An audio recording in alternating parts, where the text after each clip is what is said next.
Mine's already on. Turn it off. Don't get this on each other. I just do a quick few deletes, so there's less when I get home.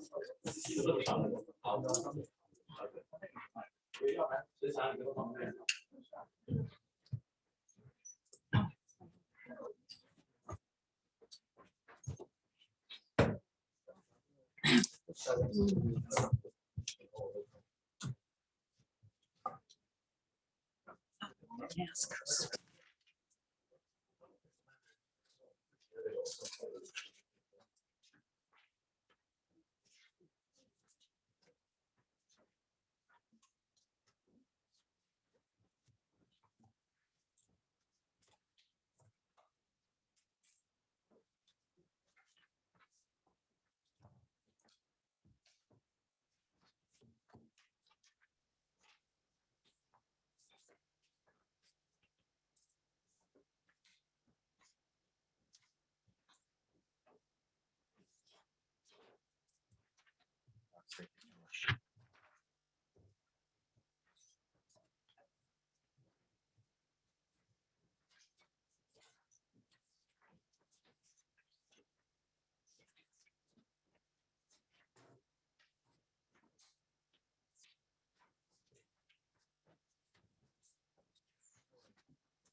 Yeah.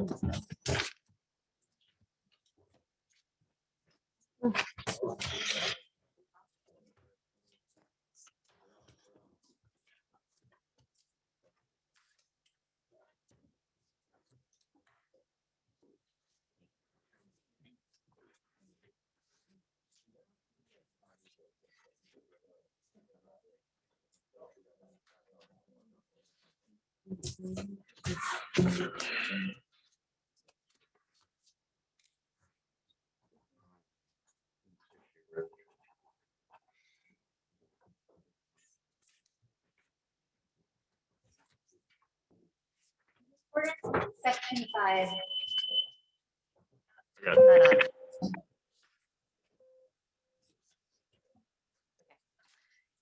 In accordance.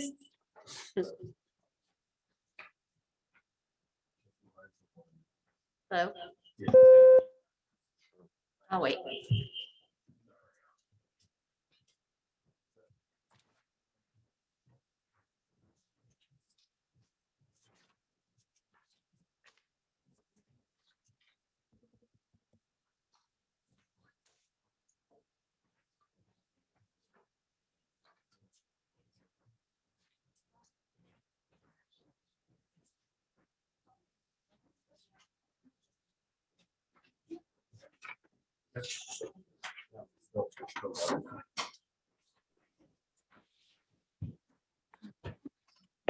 Jesse, can you hear me?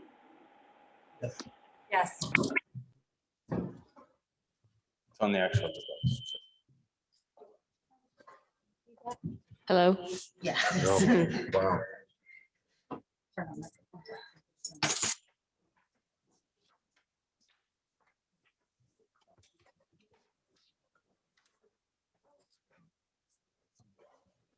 Hello. Yep, perfect. Thank you.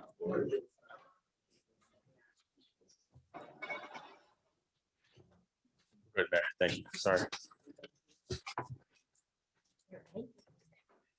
In accordance with Section 5 of the Open Public Meetings Act, be advised that a notice of this meeting was made by posting on the bulletin board in Town Hall and electronically forwarding to the official designated newspapers that this meeting would take place at Town Hall and remotely at 7 p.m. on Tuesday, March 23rd, 2021. Meeting details and the draft agenda were also posted on our township website. Please all stand to salute the flag. I pledge allegiance to the flag of the United States of America, to the republic for which it stands, one nation, under God, indivisible, Yeah. liberty and justice for all. May I have a roll call vote, please? Ms. Miggins, Here. Ms. Prupus, Here. Ms. Stahl-Eglo, Here. Mr. Wasserman, Mr. Vinayak. here, Thank you. I would like to move resolution 21-092 out of the consent agenda so the committee may vote on it separately. May I have a motion to approve the agenda as revised? So moved. May I have a second? Second. All those in favor? aye, Any opposed?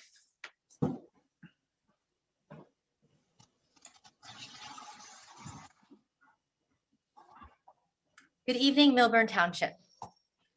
The recent mass murders in Atlanta and attacks on our brothers and sisters of Asian descent across the country underscored the need for us as a community and a nation to confront racism. We must acknowledge that racism takes many forms, both subtle and brutal. It metastasizes when those who seek to divide us succeed in deceiving us into believing that we are at war with our neighbors, that there is an us and there is a them. Yes, we do have differences, different backgrounds, different lives, different experiences, but there is a beauty in that, as there is a beauty in the bonds we have in common. We must seek to engage each other with compassion. To our Asian, South Asian, and Pacific Islander community members, we see you, we hear you, and we stand with you. We pledge to hold accountable anyone who chooses to spread hate and racism in our community, and will do whatever we can to foster greater understanding so we can all live up to our Milburn values. Our hearts go out to all the victims, their families, and communities. This past Sunday, there was a candlelit vigil in Taylor Park. In less than 24 hours, the community gathered in solidarity to recognize the victims of the mass shooting. I would like to now call on Maria Wu to come up and say a few words.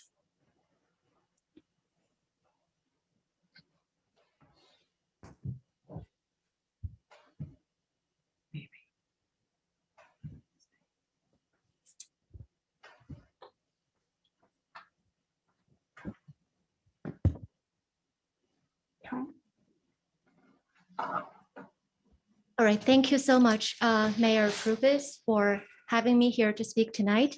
Good evening, members of the Township Committee. Good evening, my neighbors. My name is Maria Wu, and I'm here tonight to share with you some of my thoughts on Stop Asian Hate. But before that, we all learned another shocking crime.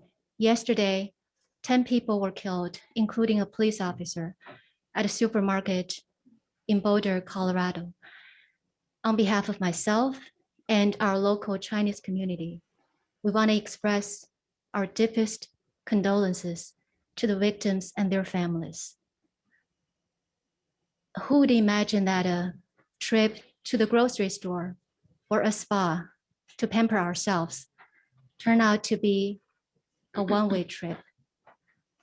Crime against one is crime against all, and that's why I'm here tonight. I guess we've all learned the horrific Atlanta shooting event and also the countless violent crimes against Asian Americans across the country recently.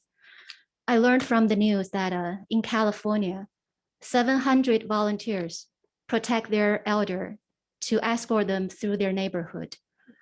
While I was touched by the kindness of the volunteers, I was appalled at what triggered that kindness.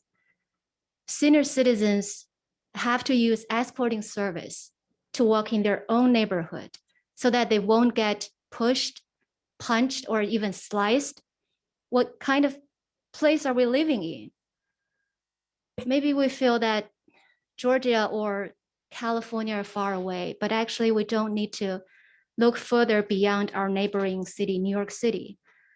The police data showed that since the ongoing of the pandemic, the violent crimes against Asian Americans have increased by 19 times.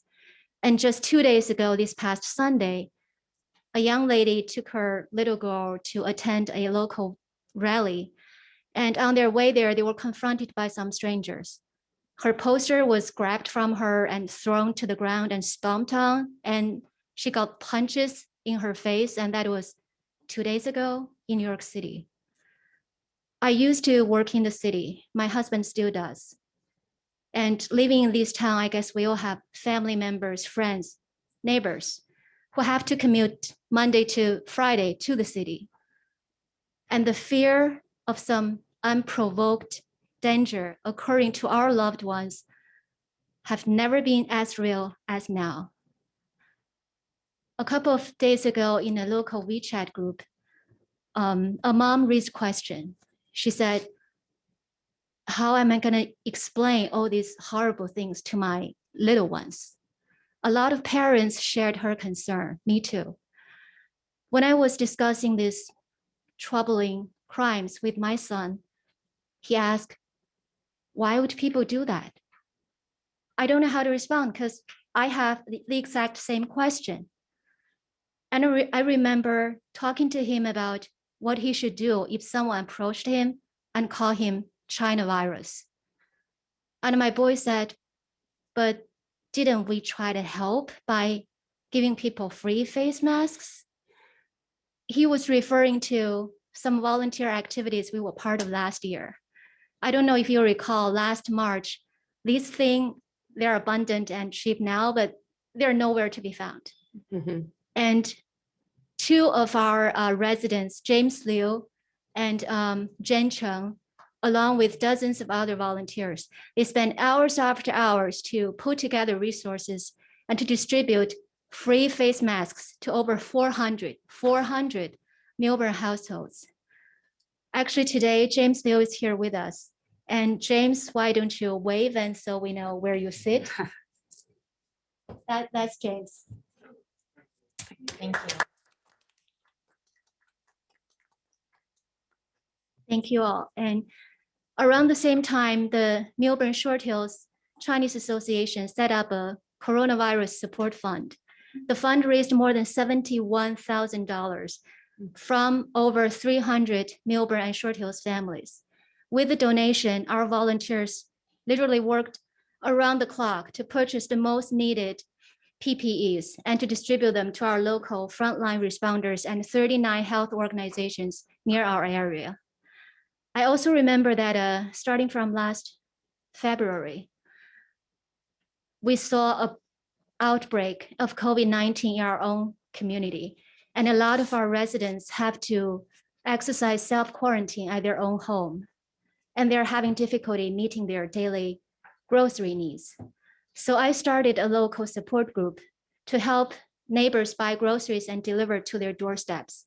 Within just a couple of days, there are 133 people join the group. I don't know many of them personally, and from their names, they're from all sorts of ethnic backgrounds. I salute all those friends who join me in these efforts, who risk their own health to help our neighbors in need. And I remember a friend of mine who is also one of the dedicated leaders in one of these activities. She said to me, initially she was paranoid by this virus. She's extremely nervous about her family members, especially her visiting parents, getting infected. But working day in and day out on all these good causes, that healed her, that cured her. She's no longer that anxious. And that speaks for many of us. We are not the source of the problem. We are part of the solutions. This past Sunday, as Mayor has just mentioned, the local Chinese community hosted Candlelight Vigil at Taylor Park to mourn the Atlanta victims. That event was organized within literally 24 hours, and our notice went out really late, but we're so surprised and we were extremely touched to see hundreds of friends and neighbors, Asians and non-Asians, showed up to support us. We want to take this opportunity to thank in particular Mayor for taking time to attend the rally with such short notice and for delivering a very touching message. Thank you. And we also recognized Maggie and Jamie Cerudo from the BOE who are also there for the Sunday rally. We thank you for your standing with us. And this coming Saturday actually, we're gonna have another rally. We're gonna meet at 2 p.m. in front of the Milburn High School. And this time the crowd will march from Milburn High to Taylor Park. And we're gonna have a rally there. We sincerely hope, and we invite everyone from the township, everyone who's present here today, and everyone who's dialing in from your computer, together with your families and your friends who are in town, to please join us this coming Saturday, 2 p.m. in front of the Milburn High School. And in the future, I guess if unfortunately, we're confronted by some strangers on the street or in a supermarket or in a restaurant who shout at us, go back to where you're coming from. We hope that your support will give us the courage and the strength to look right into their eyes and tell them, you know what? I'm from New Jersey and I'm from Milburn. That's where I'm coming from. Thank you so much for your time and attention, and we hope to see you all this coming Saturday. Thank you.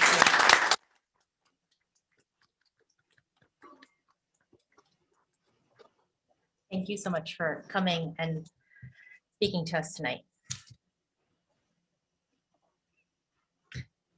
I'm gonna move along with the rest of my reports. The Environmental Commission met on March 10th. And I just want to kind of give everyone a heads up that it's been brought to our attention that a petition to ban or limit leaf blowers is in circulation. And I know that they may be talking about this at the next Millburn Environmental Commission on April 13th. So just letting everyone know that that is up for discussion. The parking ad hoc met on March 10th, and we talked about ordering some mobile 15-minute parking spots to put over around town. Alex, do you have an update?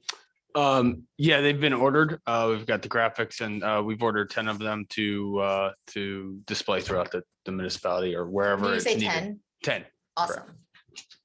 That is great. On March 12th, Mr. McDonald and I met with our JCPL representative. We're having another meeting scheduled tomorrow, and we are talking about how to remove the old poles on Main Street. Long due conversation. On Monday, March 15th, Congressman Malinowski had a call for mayors on the COVID relief package. On March 15th and March 16th, we had members with meetings of the Downtown Steering Committee and our traffic engineer to discuss two-way circulation in the downtown. And we are scheduling another meeting with the county during the first full week of April. The Art Advisory Committee met on March 17th. They're working on their talk series at the library. There's a new art hanging system at the library that's been installed. They are hoping to get the gallery space in the library back open in May with an art show. Film Fest will be an outdoor event this year on May 21st with a projector showing films on the side of the high school, so people will be able to park in their cars and see the films. And this is the 10th year of the film festival, which is pretty amazing. And the Art Advisory Committee will be looking at AP art portfolios remotely this year. The Rahway River Mayor's Council received a letter of support for further investigation of the consensus plan from our county executive. And we're hoping that the governor will join us at our next meeting to give us his support to urge the U.S. Army Corps of Engineers along on that project. So basically at the Orange Reservoir at the recreational complex, they're talking about putting in a bypass that would lower the water levels to collect rain so that 3 days before a storm to prevent flooding for us and then the downstream communities, which is pretty amazing. This conversation too has been going on for a very long time. So to see some kind of resolution and some solution is pretty amazing. On March 22nd, the sign ordinance subcommittee met and we started that process. So more to be continued there. The next town-wide reading project will be held on Wednesday, March 31st at 8 p.m. Please join the Book House and the Milburn Short Hills Anti-Racism Task Force for the March Book Club. The book is The Conversation: How Seeking and Speaking the Truth About Racism Can Radically Transform Individuals and Organizations by Robert Livingston. We have the book. The last meeting was on a Sunday afternoon and there was a really good turnout. It's virtual, so anyone can join. So I urge you to get the book from the Book House and to join us. Bike Week, mark your calendars, April 17th through April 24th. And the next PSAB meeting is on April 28th at 7 p.m. Okay, we'll go in our usual order. Committee Women Eglo, do you have any reports? No reports. Okay, Committee Women McGinnis. I do. Good evening. Cora Hartshorn Arboretum, the summer camp sold out. We're very excited about that. That meeting was on the 11th, and on the 15th, the library met, the library board, and they reactivated some of the public computers. So they're very excited about that. So things are starting to get back online. And then there'll be a program on the history of Greenwood Gardens on the 6th. And then on the 5th, fireside chat. So you can get that all online with the library. And then just as liaison to the Historic Preservation Committee, they called a meeting last evening. They will be giving a report. I received notice of it today. I wasn't on the meeting, but they'll be giving a report to the project on Chatham and Woodland Road. They're preparing a report for as the HPC for that project. That's all I have. Deputy Mayor Wasserman. Thank you, Mayor. Mine is a little more long-winded. I just want to say that I was very touched by the speaker before. I was there when the Chinese Association gave those 400 masks, and I will just tell you that I think I speak for all of us that we stand with you in solidarity. This is a diverse community and it's a loving community, and we are with you. I just wanted to. Anyway, so getting on with my report. So for CETA, we have a very exciting art installation from artist Michael Cooper that's going to be installed in Taylor Park. And as it turns out, the title of the sculpture is All Together Now, which I think is actually very appropriate. We hope to have groundbreaking at some time in May or June, and it should be fantastic. And it'll be right in time for summer. And we'll keep you posted as the work goes on. Special thanks to former Mayor Jackie Benjamin for doing all this work. She's been tremendous in making this happen. So I just want to throw that out there. Also, we're going to be hearing about downtown visioning. It's something that's been very dear to my heart. It's been an honor for me to serve on downtown visioning. The entire steering committee, along with the mayor and our professionals, have worked tirelessly to complete this project on time and on budget. The budget, in terms of the budgeting for this, they didn't spend a penny more than what was contracted for. And I want to offer special thanks to our mayor, Beth Zoll, Gaston Hopart, Amy Lawrence, who I think is here, Priya Patel, Alex Zoltzman, and of course, special thanks to former Mayor Dan Beer for all of his advice and counsel as we went through the process. As you will see, the visioning project envisioned a more open green space, two-way traffic on Milburn and Essex, new opportunities and pathways for bike riding, elimination of outdated regulations and zoning, which hampers our ability to invite new businesses to our township. In short, this visioning process will enable our township to be more competitive with our neighboring towns and offer an even better place to live and raise our kids. So I just wanted to say that. And for Explore Milburn, it's been a really busy time. They've been very busy working on a bunch of different projects for the township. First, spring into Milburn Short Hills, which is something that we are doing with 27 merchants and 27 merchants. It's starting, it's basically 27 merchants. You can win a $25 gift card. It's a very exciting thing, and we'll have this posted. So, so that's something that we're working on. In addition, let me see what else I can say. And also, we've been working on Mother's Day. Stay local, enjoy Mother's Day weekend with Mom in Milburn. It'll be a great time to shop and dine and stay local and enjoy all of our shops and restaurants and fun. On Saturday, May 8th, Explore Milburn will be hosting fitness classes in Taylor Park at 9, 10, and 11 o'clock in the morning. We'll also have live music on Main Street in the afternoon, and we have some surprises for the kids. We have some fun things planned for all the kids. So this Mother's Day, don't go anywhere. Stay local, enjoy the township, and we have some fun entertainment for you. Also, one of the other things that we're working on with Explore Milburn is we're developing a welcome package for businesses. This is something that we're going to have on our website. And so when a business is looking at coming to the township, like other towns and other SIDs, we're going to be able to give them a package with some some things, some names, addresses, rules, regulations. We're going to try to make it easier for businesses to come and call this their home. So I think that's about it. Thank you. You've been busy. Thanks for listening. Of course, of course. Thanks for doing all the work. Committeeman Vinyas, you have a report for us tonight. Yes, thank you, Mayor. First of all, thank you so much for coming over and talking to us. And if you ever doubt, and I'm talking about the lady who came in, sorry, I didn't really get her name. Maria, but Maria, thank you so much for doing all the work that you have done.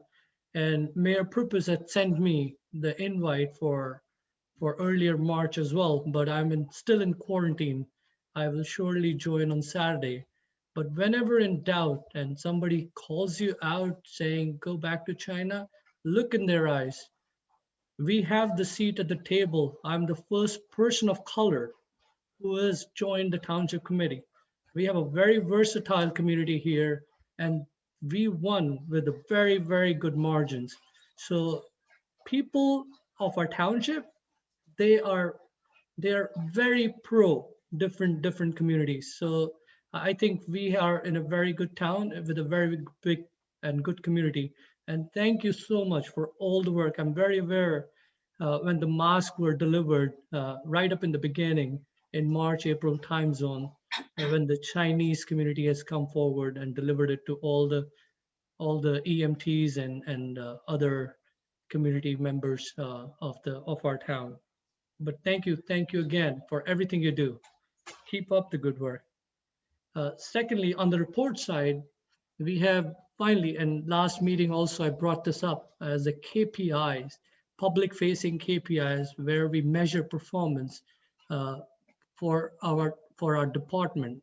We are doing that 2 to 3 KPIs across each department. We have about 15 or 16 departments, but public facing KPIs will be 7. It will include fire, it will include police, it will include within the police's car thefts or home burglaries.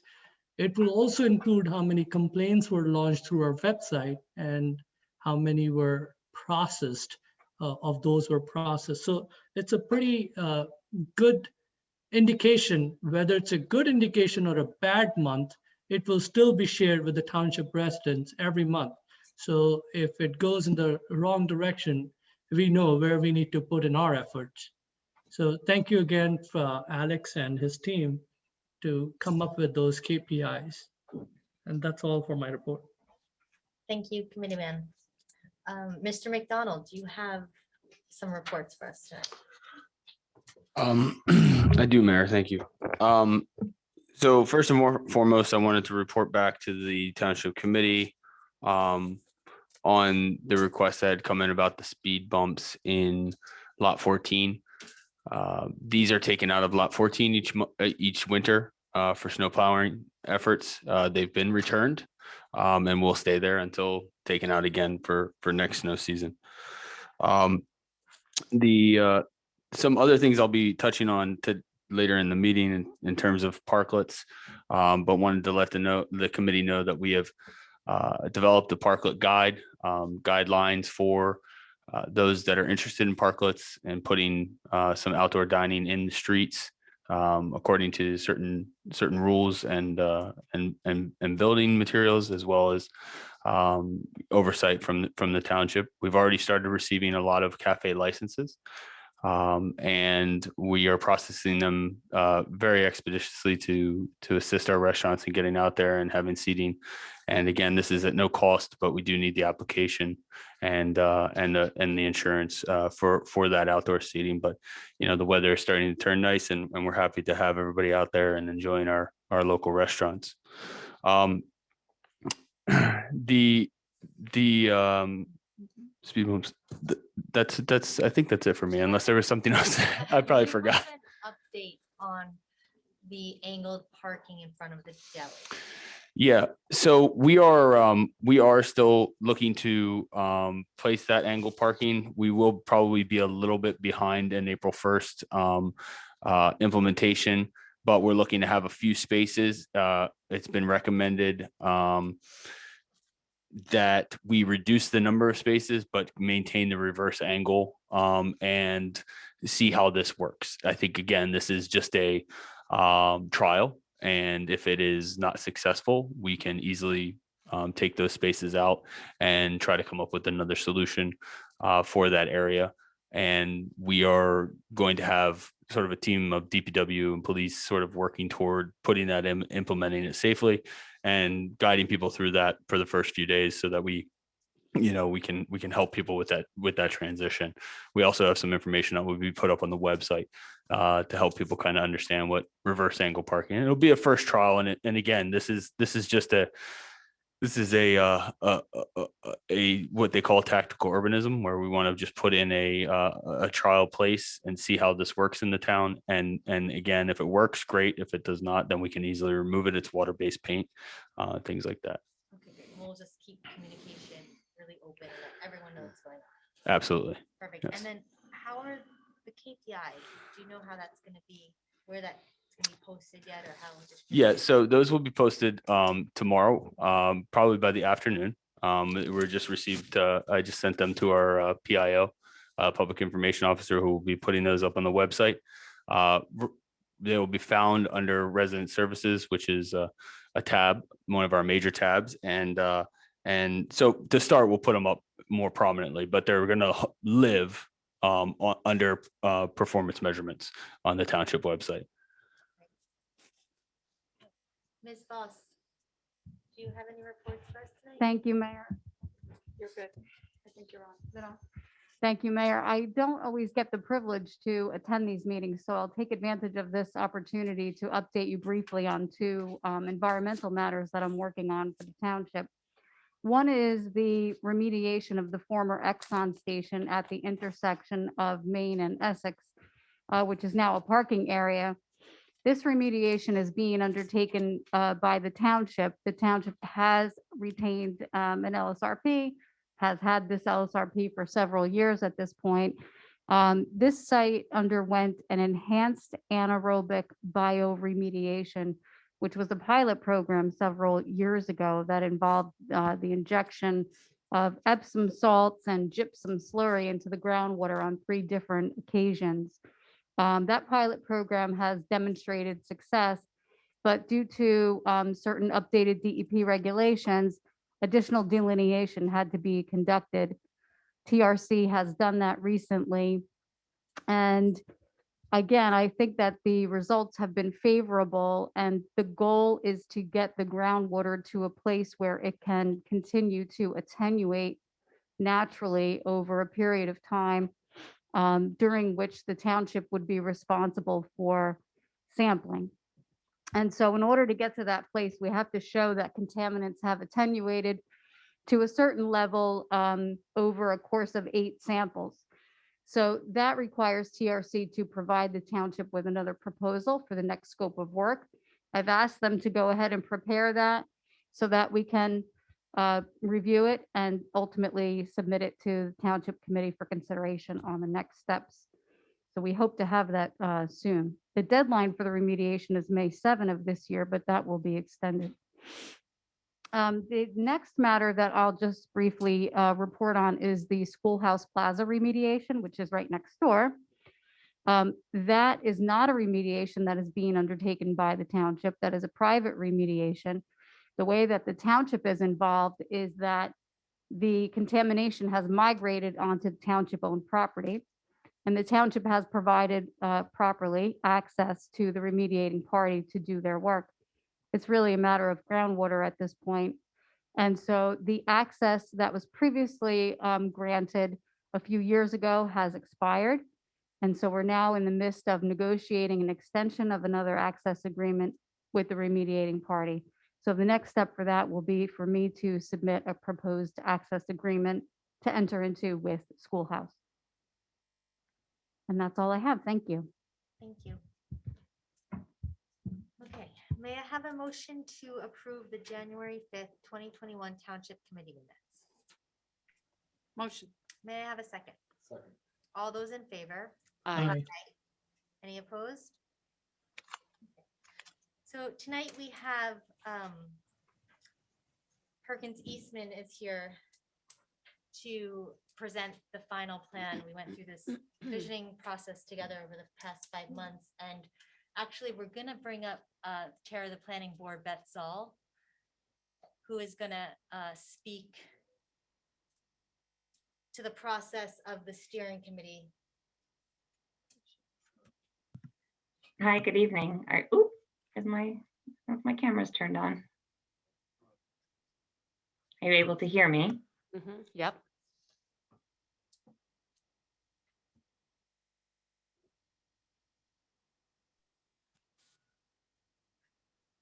Hi there, good evening. Okay, you can hear me all right? We can. Great. Thank you, Mayor Prupus and Township Committee members. Special thank you to Committeeman Wasserman for naming all of the steering committee members earlier, so I don't have to go through everyone's name again. Everyone deserves recognition for their part in this process. Before I jump in, I just wanted to quickly take a moment to pause and publicly thank the Milburn Short Hills Chinese Association myself. At the beginning of the pandemic last year, I was one of the community members who emailed and reached out, and no questions asked, received free masks for my family and I, which we were very grateful for. At the time, we couldn't get them. So you're wonderful neighbors and an essential part of our community, and just wanted to echo what I think other people are saying as well. That said, I came here a few months ago to a previous township committee meeting as a representative of the Milburn Downtown Area Vision Plan Steering Committee. And at that time, I was introducing some of the early action concepts that had emerged from the study, including exploring zoning and lowering the bars of entry for businesses to come to our town, as Richard echoed as well earlier. But tonight, I'm happy to introduce Eric Fang from our consulting team, Perkins Eastman, who is wonderful to coordinate with. He held our proverbial hands through the visioning process, meeting regularly with our steering committee to be sure that the input the team was hearing was accurate on our community. Input including the 2 public workshops that were held via Zoom, small focus group meetings, interviews with individual township members and staff, walkthroughs of our downtown, as well as a retail data analysis. So the Perkins Eastman team, like I said, was great to work with. And with no further ado, I want to turn this over to them so that Eric can provide some of the recommendations directly with you. So thank you for the opportunity to speak tonight. Thank you, Beth. This is Eric Fang. I am going to share my screen, and everyone let me know when you can see that. We can see it. Okay, great. So what I'm going to do today is, or this evening is give you an overview of the process, go through some of the main points of the plan, and then talk about next steps in implementation. And here with me tonight is Susan Pavante of BFJ Planning and Maurice Rashid of Colliers Design Engineering, who's the township's traffic consultant, who've been working with us. And we had, as Beth mentioned, done this through an interdisciplinary process.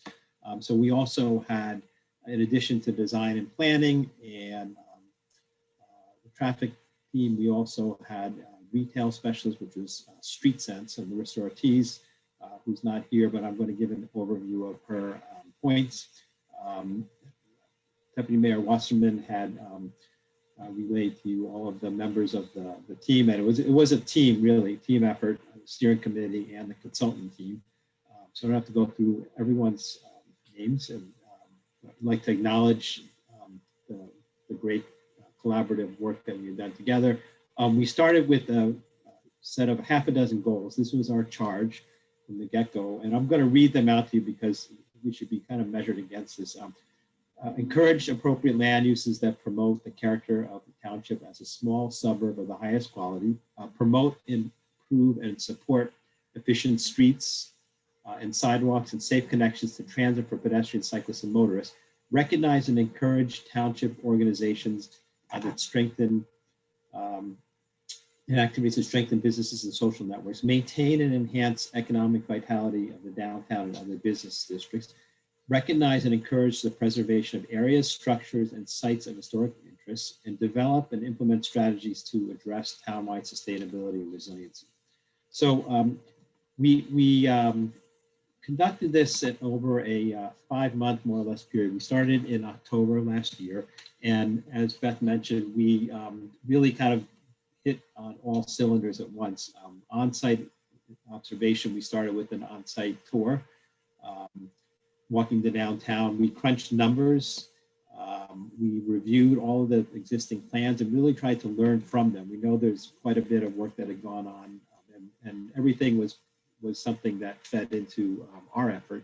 We did a lot of listening to stakeholders. That was probably the most important. And then we went back on the board to see how everything fit together. And then as the conclusion of that process, that initial analysis, which was the end of last year, beginning of this year, we came up with a set of planning principles, which defined kind of the key moves. We went through a series of options. And again, this was after another period of listening where we kind of test drove the planning principles. And then we came up with the final design framework, which I'll present to you this evening. So I wanted to stress one thing, which was the public and stakeholder engagement, which was extensive. We had 2 very large public workshops. We did online mapping that was up for two different periods of several weeks, one at the end of last year, one at the beginning of this year. We interviewed extensively downtown property and business owners, and then we had meetings with some of the key groups and agencies, all of which are necessary to make sure that the plan was kind of ground truth, and also with regard to the agencies, that it could be implemented, because we're going to need their cooperation. The township's going to need their cooperation going forward. So the principles that we arrived at were fivefold. So number one was to focus the food and beverage within the downtown core. That might be a new term. I'm going to explain that to you shortly. Goal was to increase downtown patronage and visitation and economic vitality by improving pedestrian connections to the destination drivers. And I'll explain what those are, but the downtown Milburn has some assets that are absolutely unique for downtowns of this size in the state and in the region, really. The regional theater, movie theater, the great parks, train stations, and it was really just an exercise of almost connecting the dots. One of the moves that the mayor mentioned, which is convert Milburn Ave and Essex Street to two-way traffic, improve the public realm. And this was some simple moves, burying utility lines, planting trees, filling gaps in the street wall, and then looking at where we could focus and introduce new development in a way that wouldn't fundamentally change the character of downtown, but would strengthen it and reinforce it. So, and then finally, and not last but not least, and this really came about, this was an additional principle that we added after the outreach that we had done with business owners, was create a welcoming environment for new and existing businesses by streamlining the processes, removing barriers to investment, and getting the message out that Milburn is open for business. Last but not least, maybe it should be number one. So the first public workshop we had in December, we had really unbelievable to me because it's kind of a new thing, you know, all this online workshop, online engagement. And we got over 140 participants. That was right in the middle of a online ideas wall and survey, which we got over 700 and well over 100 comments. So that was very, very informative. We measured all this stuff. This is all available, and you can peruse this online. It will be in our final report. We tried to understand what brought people to downtown. You know, again, these downtown destination drivers. This is mainly geared toward residents, so you know, the dining, the shops, the library, Taylor Park. You know, what the priorities were: economic development, making sure that the businesses stayed strong and there was a good variety of offerings, and expanded offerings of places to eat. Then we had another workshop just earlier this month.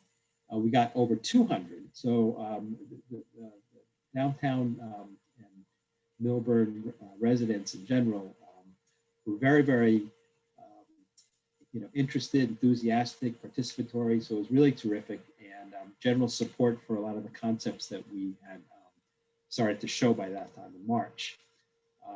We had a second interactive map and dashboard. So people were kind of, you know, putting pins and comments, things that they would have done in real life on boards with stickies or magic markers. But we figured out a way to do this, Susan and her team, interactively. And it was very successful, I would say, in getting feedback. So we also crunch numbers, as I mentioned, and we really wanted to make sure that the plan was geared in some metrics. We wanted to understand what was there with regard to existing retail. Past plans had looked at expanding the retail base, and we found that there was really a parity between overall supply and demand. There was some degree of unmet demand, a small amount, 10,000, but there was an oversupply in other categories, food and beverage, general apparel, accessories, and furnishings, and other, which was about 9,700 square feet oversupply, and then over 50,000 square feet in the category, which are retail specialists called alcohol away from home. It's kind of a funny category, but I think, you know, the explanation for that is not an excessive consumption of alcohol, but really we attribute that to the paper mill and all of the folks that the paper mill has drawn, which, you know, when we kind of dug deeper on that, it's over 200,000 people annually to the theater, with over 200 dates a year. So that's quite significant. And then, you know, looking at the future with regard to demographics and spending patterns and so forth, we saw that it was basically flat, a little bit of growth, 1.6%. The future growth would be primarily driven by residents in the primary trade area. And the next 5 years, some increased demand in neighborhood goods and services to tune of about 10,000 square feet. So not a huge amount.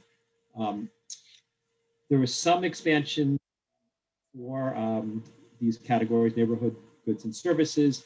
The keys we really felt concluded were to try to capture and leverage the destination drivers. So what we mean by destination drivers were those things, those unique things that people come to anyway, Taylor Park, the Playhouse, etc., and get them to come downtown and patronize the shops. So those are great, you know, advantages that downtown Milburn has, and really allows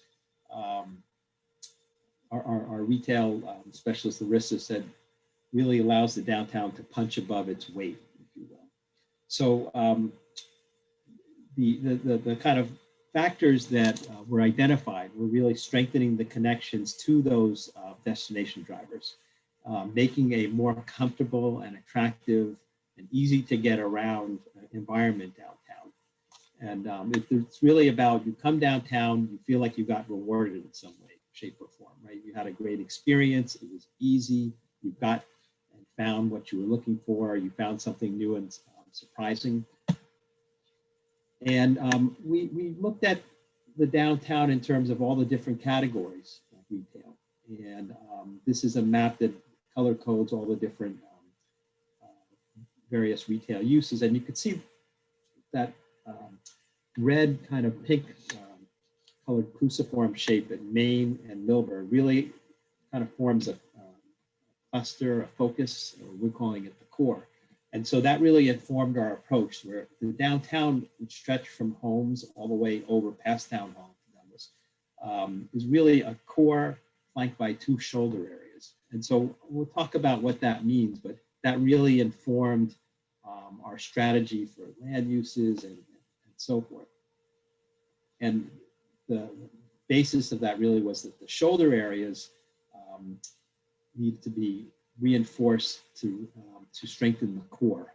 Okay, so we're not looking at big growth, but we're looking to bring more people into downtown, keep them there because they're getting a great experience. And that's kind of our little conceptual diagram to show that. So I'm going to talk about the plan a little bit. As I mentioned, the different destination drivers, and really this exercise of connecting the dots, and I'll show you what I mean shortly. We try to do that by creating great places. And what we mean by places are parks, plazas, great streets, buildings and places together. And that was really the key to this plan, is placemaking. I'll go through a couple of those. Essex, Taylor Park, which interestingly, you know, that's really the heart of a lot of what goes on. And, but it's largely hidden from view from the heart of downtown and from Milburn Ave. It's the green edge. You have to walk past that maybe over 150 feet. And while it's an oasis inside the park, it's largely unknown outside. So we proposed trying to open that up. And you know, there's a balance, because we don't want to ruin the specialness of it, that great sense of escape and, you know, intimacy that you get when you're in the beautiful gardens. But we also want people coming through downtown to know that it's there, for people to go who are going to the park to be able to patronize the neighboring shops, and then maybe even for some of the restaurants to be able to open out onto them with the outdoor dining and so forth, and then create better connections. So the other thing was the reservation, and that we know took my family. This is a great discovery as we were working on the plan. You know, we had also to look for COVID appropriate activities. So we went hiking in the reservation a couple of times over the holidays. Now it's terrific, but you know, you're only 3 minutes from Milburn Ave, but you might as well not know that. It's only a short walk, 800 and little over 800 feet, but there's very little facilities for pedestrians or bikes. And so what we were imagining was if that could be a park-to-park connection at Lackawanna. And if we could make that more friendly to pedestrians. Right now, this is a cross section. So imagine if you cut right through the street. There's only 7 feet for pedestrians, so barely enough for 2 people to get by. And then if you add the telephone poles, then it's quite pinched and not particularly attractive.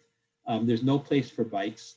So we're proposing just a minor tweaks to that street, slightly wider sidewalks, accommodating bikes. So if you could imagine going from the south end of Taylor Park to the north end all the way up to the zoo, you'd have 4 miles of continuous bike trails. And that would be something that could be attractive, you know, throughout the county. It would really be unique. People who are coming from to the reservation or library can easily get downtown just by making that link. Similarly, the Playhouse, which I mentioned, you know, has over 200 dates, gets 200,000 people a year, pre-COVID, of course. We hope that's going to return. Is very close to downtown, yet feels so far. And so we spent a lot of time concentrating on Old Short Hills Road above Essex, between Essex and the tracks, trying to make that more attractive by filling in some of the gaps with other small retail. So when you're walking past, it feels like a shorter walk.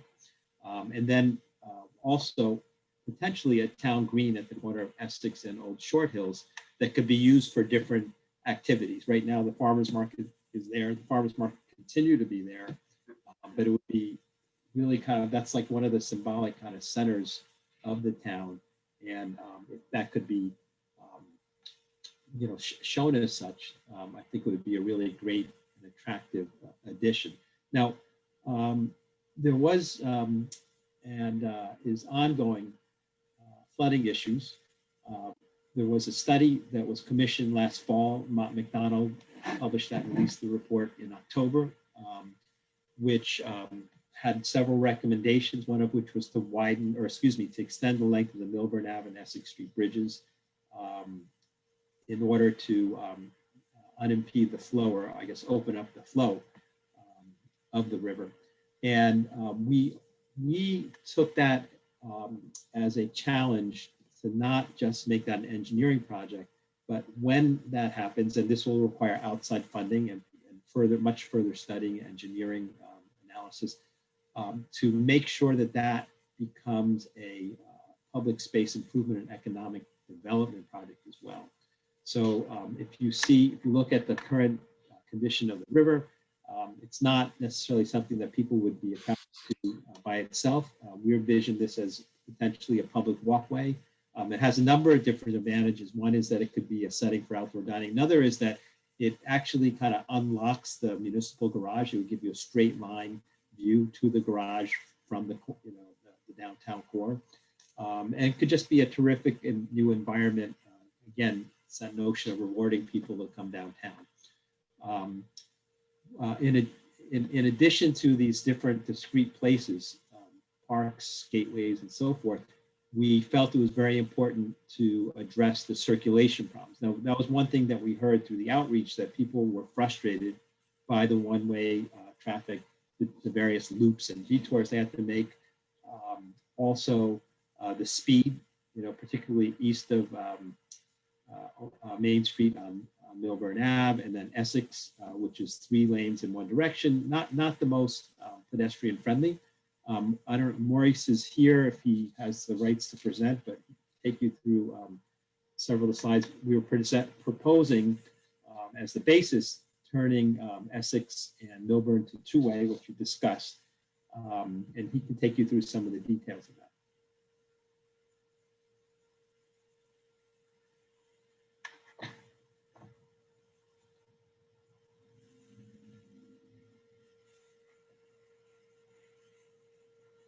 Okay, well, if not, then I'm going to keep going.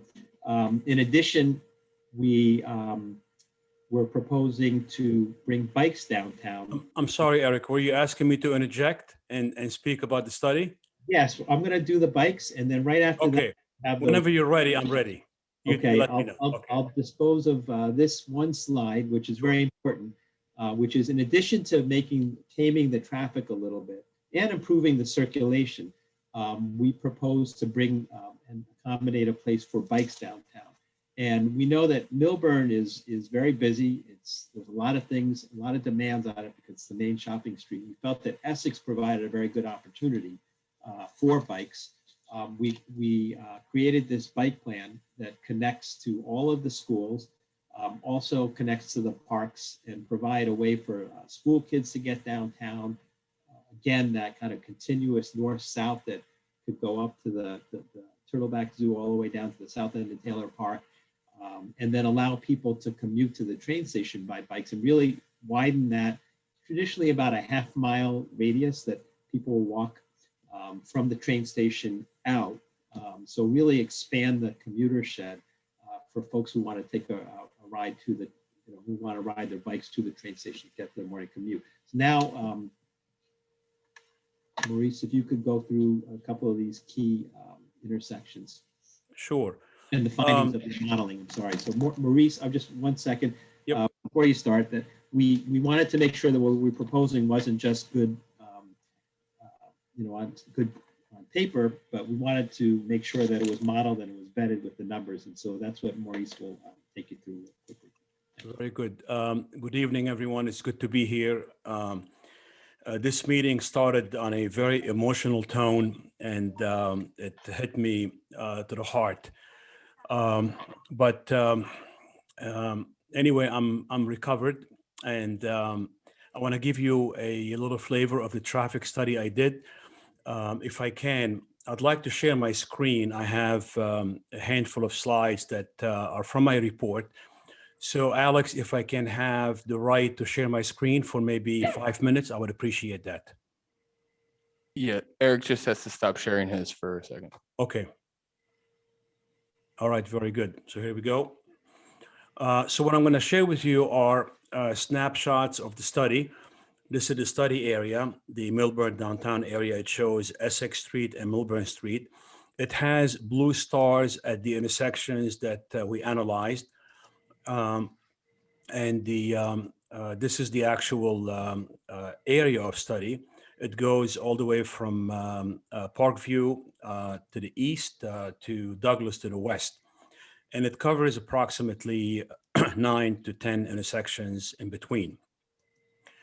And before I start, there was a lot of questions about when we took the data and what type of data we took. So these are some snapshots of the data we took. This particular one we took in November of 2018. So this was before COVID. This one was taken in August 2020, before COVID. This one was taken in July in 2020. This one was taken in January 2021 during COVID. But what we did for the COVID-related analysis and data, we revised the data and we adjusted it to match pre-COVID conditions. And then we developed what you see here. This is an existing condition diagram. As you could see, for example, on Essex, you have no traffic coming west to east. It's all east to west. On Milburn, it's the opposite. And from there, we went and we balanced the system. And this is the flow diagram that shows traffic going eastbound and westbound on Essex as well as on Milburn. And this shows you the traffic moving in both directions. And then we went in and we looked at every intersections. We came up with an approximate geometry for the intersection that shows number of lanes, turning movements, and a very general geometry in terms of islands and configuration for how the intersection will look in the future. And for each one of them, we have a level of service analysis that shows you the delays and the level of service that is anticipated at each of these intersections. This one here shows, for example, the intersection of Douglas and Milburn, which would be a stopped control intersection. And then in the report, you will find, if you review it, dozens and dozens of sheets like this. Toward the bottom, you see the colors. This is the signalization, the timing. And on top, you see measures that have everything from delay, movement, queuing, and so on. So I wanted to give you a quick flavor of how we did the study. The purpose of this study is to determine whether or not a two-way operation will work on Essex and on Milburn. That means restoring the two-way operation. I did a little bit of history, and I found that the one-way operation was put in place back in the late 40s. So it's been a while. And back in the 40s and the 50s, the main objective of agencies such as counties, state, and other agencies was to move traffic on a regional level. So they made changes to the roadways to move traffic from one town to the next or on a regional level. The concern was not necessarily how traffic would affect the downtown areas, but more so how traffic moves from point A to point B. Well, right now we're more concerned about the downtown area, and restoring a two-way traffic we feel is a good idea. Actually, this was proposed by Perkins Eastman for a variety of reasons. And the study is to determine if it works. Now, these roadways are county roadways. Therefore, we need the county's blessing before we can move forward. So we did the legwork. We submitted the study to the county. And I think we're working on meeting with the county in about approximately 10 days to 2 weeks to go over the county's review and how the county feels about reinstating a two-way operation on Essex and on Milburn. In general, the study is very complicated, has a lot of numbers, but I could tell you in general that the difference in traffic is not significant. And what I mean by that, when we look at the delays, at the queuing, we find that a two-way system is indeed workable. A two-way system is sustainable and is operationally doable in the downtown area. And what it provides for better access to the businesses, better maneuvering for people that work and live in and around the downtown area. And also it will serve to slow traffic down. The one-way operation has a lot of benefits, but these benefits may not be primary for us. One of the benefits of one-way operation is the movement of traffic and the increase in speed. And we all know as drivers, when we drive along a roadway that is 1 or 2 lanes and it's a one-way operation, we tend to go a little bit faster. When it's a two-way operation, this is an indirect traffic calming method for traffic. The idea here is to get traffic to move slower, to provide all the movements and all the opportunities to revitalize the downtown area, and also to allow pedestrians to cross safer because of the lower vehicular speed. The study, in addition to vehicular traffic, did consider, of course, pedestrian traffic. We will have all the movements with pedestrian phases that are very favorable, providing plenty of time for pedestrians to cross. And like I said, the next step for us is to get the county to agree to the proposal. So we move to the next step.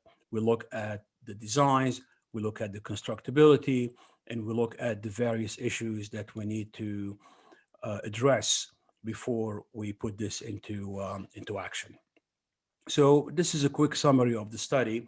If you have any question, Eric, or if you want me to address anything in particular, go ahead and ask. You're on mute, Eric. I'm going to leave the questions for after, and I'm sure there will be many. Okay. So I'm going to stop sharing my screen to go back to your presentation. Okay, thank you, Maurice. Thank you. All right, so I am going to go back to my presentation right here. And so one thing I wanted to, okay, just let me know when you can see this again. We can see it.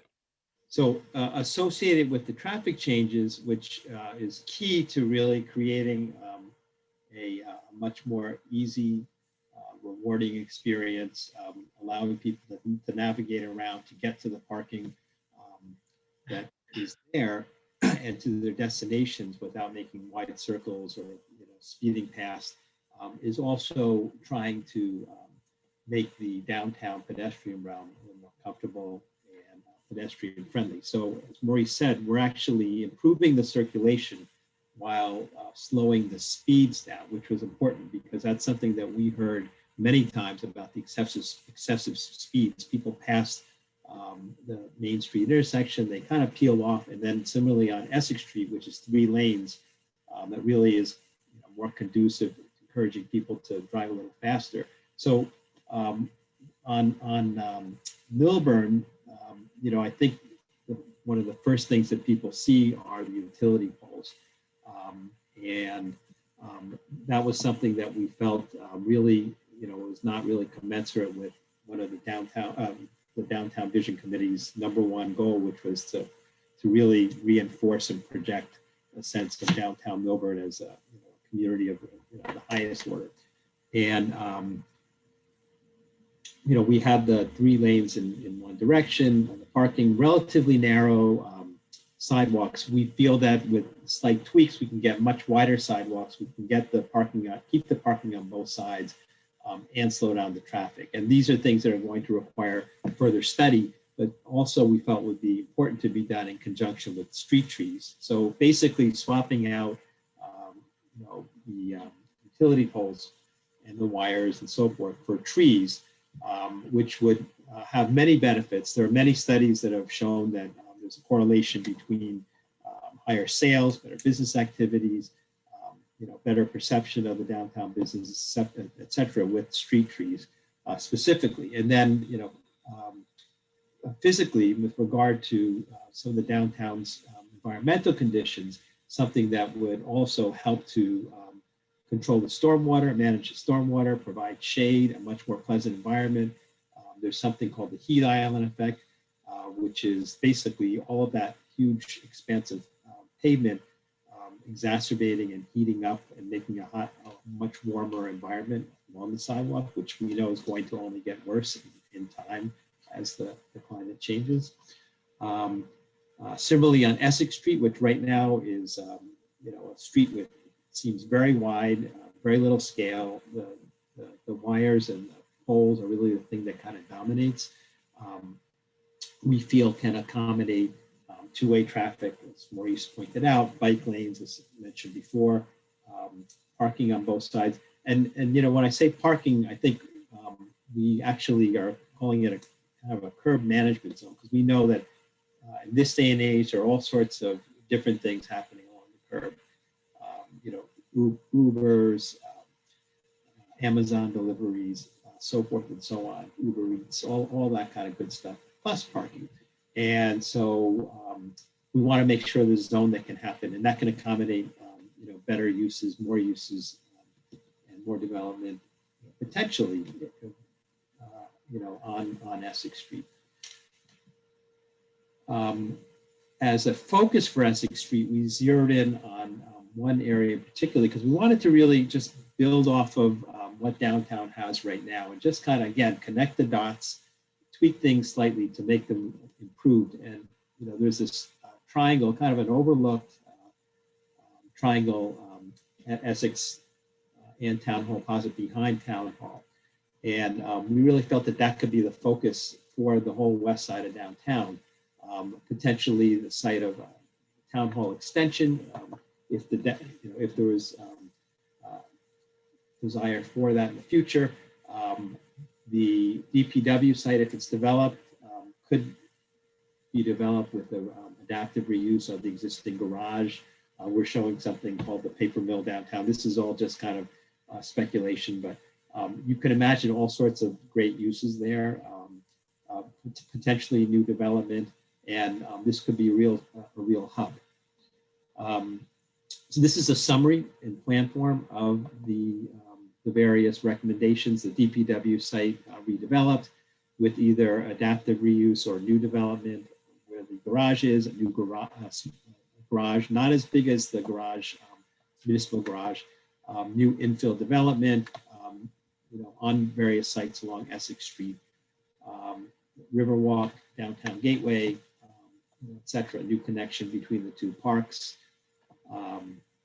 and the traffic changes.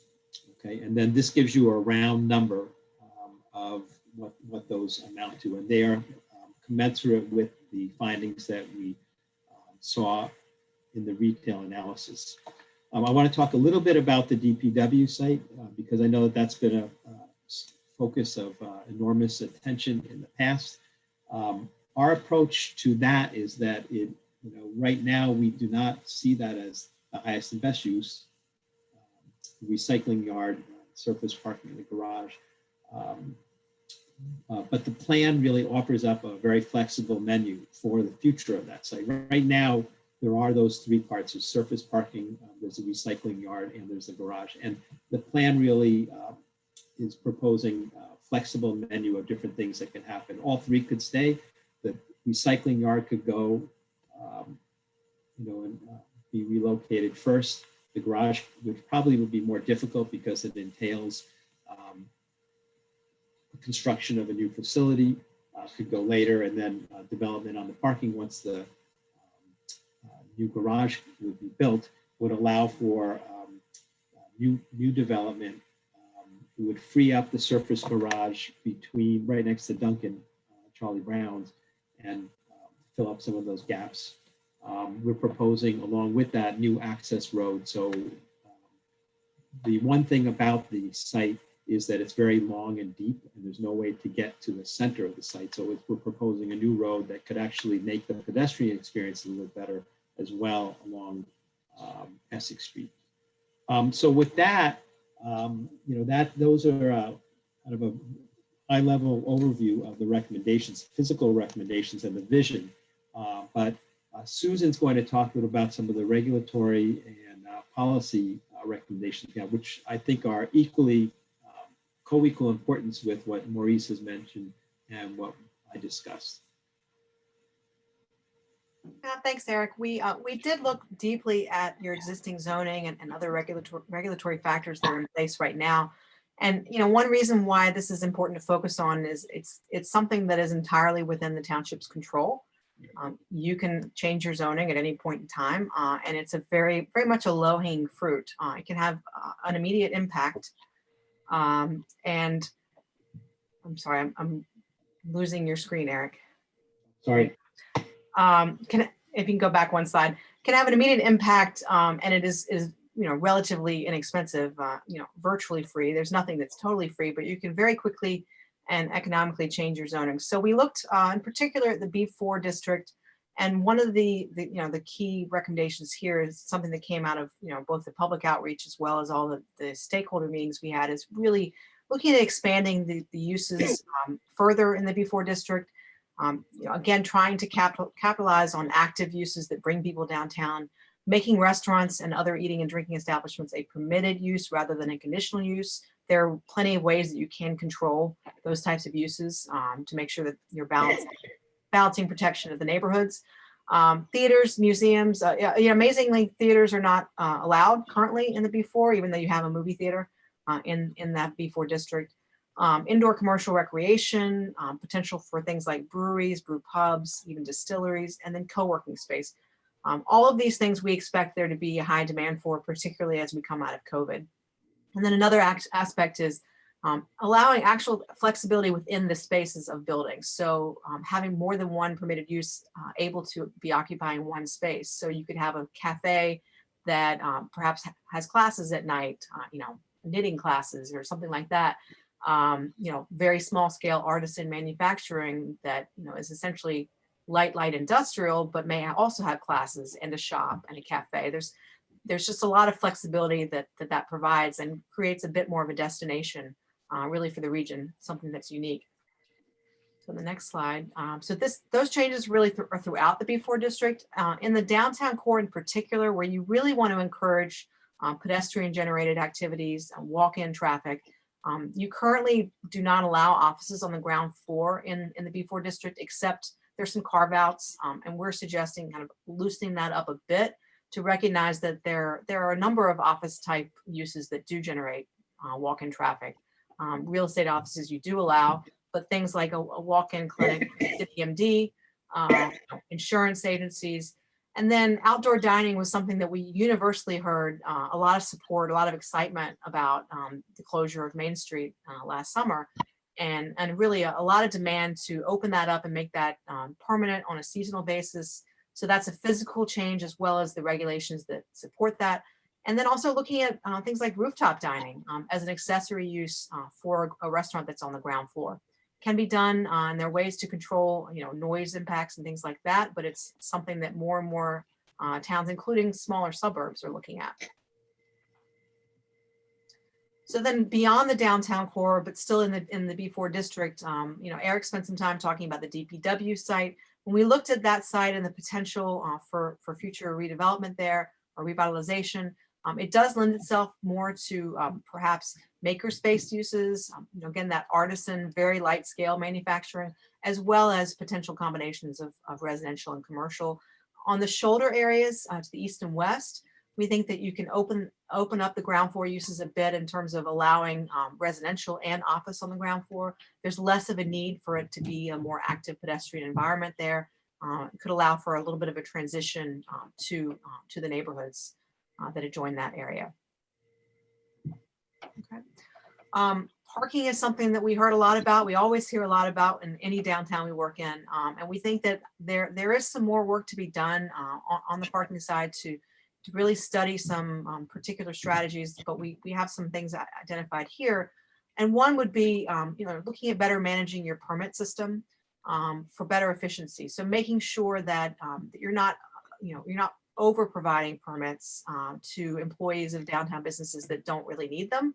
But at the same time, you're providing places for employees to park that are not the prime spaces in front of the stores. You want to reserve those for your customers, but you're providing enough parking for those employees as well as the customers in the right places. The municipal garage has a lot of parking available. A lot of people don't seem to know exactly who it's for, where they can park, when they can park. I think there's some work to be done there to open up that garage, make it clear that it's not just a commuter garage, have some better signage, perhaps even looking at the interactive electronic displays that let people know, how many spaces are left before I drive into this parking garage. Some tweaks to make it a little bit more accessible to the rest of the downtown. And the Riverwalk idea would help a lot there as well. We heard a bit in some of our meetings about the hours of parking. The idea that it's difficult to do things like dinner and a show, dinner and a movie because of the timing of the permitted hours. That doesn't really allow for that kind of extended visit in the downtown, which is exactly what you want. You want people to spend time downtown. So we're suggesting opening that up a bit. And then for the visitors to Milburn who are less familiar with your downtown, there are maps available online, but they're a little bit high level, and they don't provide a lot of information in terms of how many spaces are available, really which lots should I be looking to park in as a visitor. We think that there's some more information that could be provided there. Okay. And then one thing that actually wasn't in the prior slide on the parking, it's rather significant, is that we are suggesting for existing buildings where you have ground floor retail, ground floor restaurants that don't have off-street parking, perhaps have never had off-street parking, and you have a new business that goes in there, we're suggesting eliminating the parking requirement for them. They can't provide it. Everyone knows they can't provide it, and yet they have to go get a variance. Sometimes they have to buy permit spaces for their employees. We think that that's a barrier for entry, and is really creating a significant cost for those businesses to kind of go through that exercise of dealing with parking that they know they can't provide. We think that with a lot of the parking management strategies that we're outlining, you could be freeing up parking that you already have for use by those patrons. So other regulations we looked at, and I won't spend a ton of time on these, but I know the township has already gotten started, or it's getting started on some of these. Signage, we think that there's some tweaks there that you could ease up that process while still maintaining quality. Application fees, we think if you look at consolidating those, perhaps revising those, you could make it a little bit easier for people, not in terms of necessarily cutting the cost of fees, because those are important to cover the cost for the township, but making it a little bit easier to understand for those prospective business owners. The technical review committee that the township recently started is a service for potential businesses and applicants. We think it needs to be better marketed as such. And then lastly, when the township does do zoning changes, then there have been some recent ones that have actually made things a bit more flexible in the downtown, that the township needs to do a better job of publicizing that, educating the community, getting the word out that, hey, we're making it a bit easier for you to come in and invest in our community. There's a public relations aspect to that that's important. Okay, next slide. And then another part of sort of public relations and marketing is really getting the word out that you're open for business. If you look at your neighboring communities, pretty much all of them have online or perhaps in the town hall as well, a physical packet of how to come to town, how to open a business in town, what are the steps, what's the process. It gets the message out that we want you to come, we want to work with you, we want to really open the door for you to invest in our town. So we think that's an important move that Milburn should make. And again, it's low cost. The SID is an ideal and logical agency to oversee that. Pretty much all of your neighboring communities have SIDS, and they're who are leading that effort in those communities as well.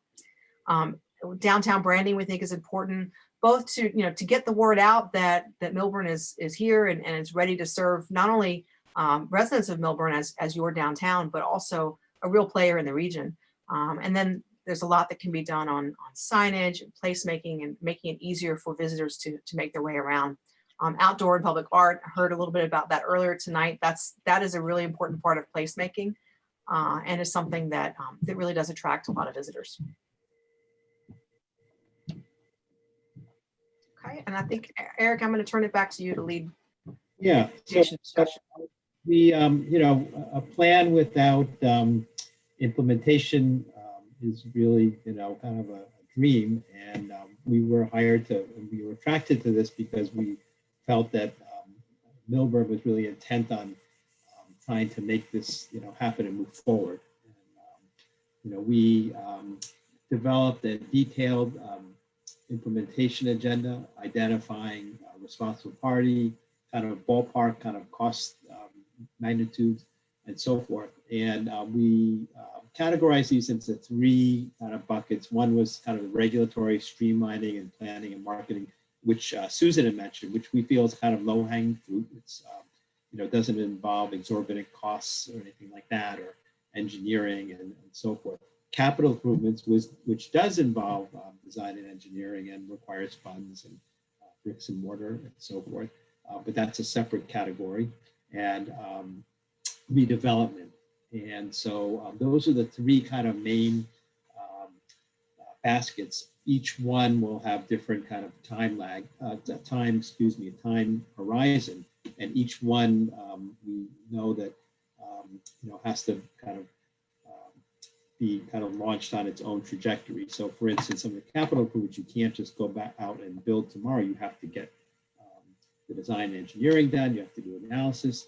You have to pursue funding. And similarly with redevelopment, you have to study, make sure you have the right plan to make sure the township is staying in the driver's seat and optimizing the opportunity. So, some of the keys to moving forward are really number one, which is showing some early successes. I think the main problem for most plans of these types, big plans, are showing that that they're actually serious and there's an intent to make them happen. And so it's important to show some early successes, not just the regulatory streamlining and the marketing actions are important to show, what, downtown's coming out of this very fraught period, open for business, but also some tangible things downtown. Continuous and ongoing communication. So as I mentioned, some of these projects may take, more than a couple of years. So you need to communicate where you are in the process. And then as things morph and change through different phases, to keep up the communication and keep informing, because the devil's in the details, particularly on the timing, on the impact and so forth. And then as Susan said, celebrate your successes. You guys have already done tremendous things. And when they happen, make sure people know about it. And then finally, making sure the process is transparent. And so with that, I'm going to conclude, but I just want to say one last thing, which is when we started this, which is in October, I think it was an extremely, as I mentioned, a fraught time, with the shutdowns and so forth. The term existential threat has been kind of become a cliche in the last year, I think. But I think we all felt it was very apt here. The downtown's done well, but it's facing a lot of competition from your peer communities in the region. It's facing this kind of sea change in online shopping, which is only accelerated in the last year. And then, COVID with the shutdowns and so forth. We don't have a crystal ball, but we do know that there are some opportunities. There are more people who are going to be working downtown, who are working from home. They may be around and spending their money closer to home rather than in Manhattan. People who may not be wanting to commute on the train or may want a less dense surrounding. So maybe they want a more walkable environment, but don't want to live in the other options like Hoboken or Jersey City. And there's an opportunity to create a really walkable, pleasant environment that is able to take advantage of all the downtown has to offer. And again, just connecting those dots, we think there's tremendous potential. So anyway, I wanted to thank you all for the opportunity. I think we went on a little long, but we're happy to entertain any questions. Thank you, Eric. We're actually going to take like a 5-minute break before we get into the questions, just so everyone can use their restroom. If you want to exit the meeting, you can exit the meeting, but we're going to take 5 minutes. Change his, just so you can see the speaker.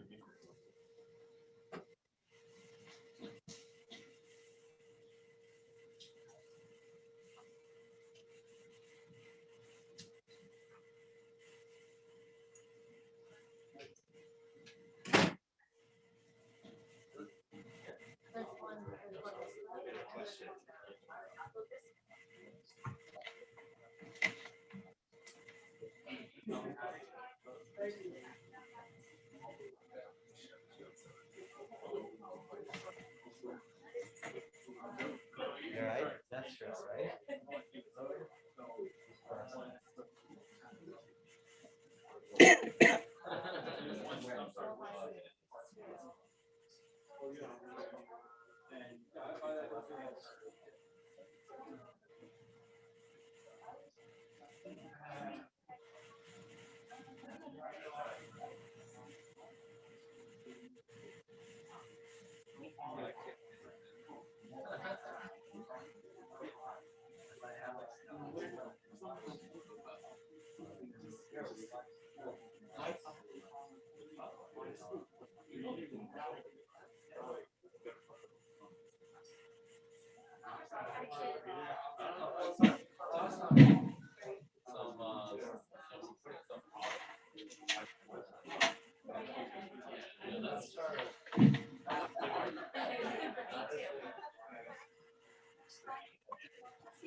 Well, we've been in the pool. Right, 5 a.m.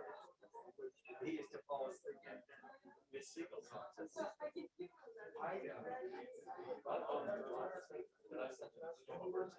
You know what should be there? I'll share that.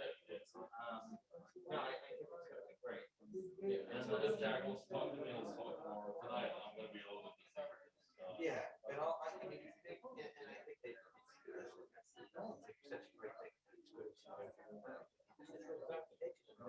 Such a great thing. You know what I mean? Like, they songs. I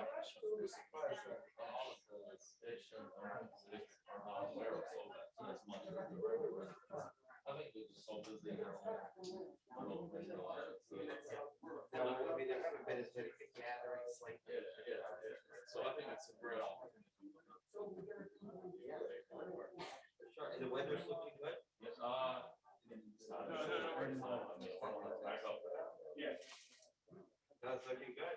Yeah, yeah. Well, the breeze looks good. Sunday it's gonna rain, so. Okay. I'm gonna head off. All right. What are you guys talking about? Oh, nothing. We wanted to see the visioning plan. Thank you so much.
Yes.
You know what? It's very simple.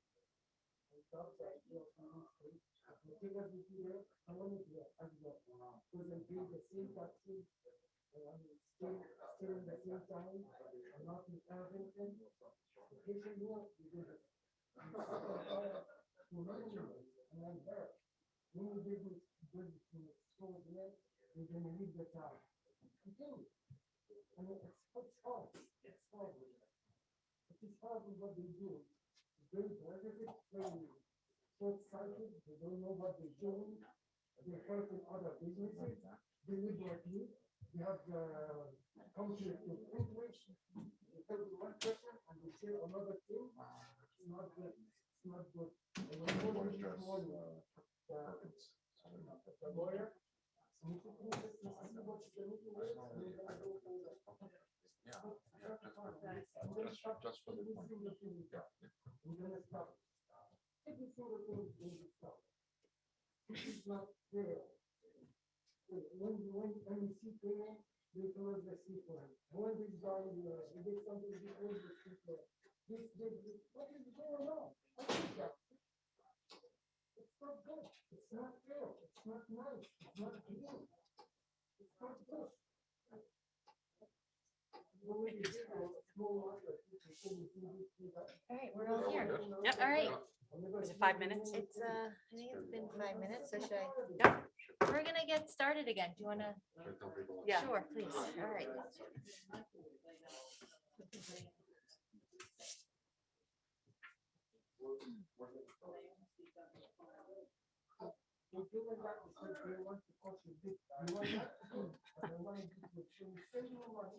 And the business is going to be on ministry, and we go out to business.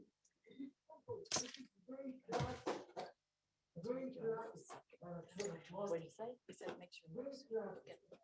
People do that. Oh, I'll get Second Botox. time, that's what we do. Well, eventually one day, what year? But I want this, by the time you Not do yet. this, you're out of business, because it's going to be somebody else. I'm difficult. I don't know. Anyone who wants to know. Yeah, when you see the rock, you see the rock. All right, we're good. Oh.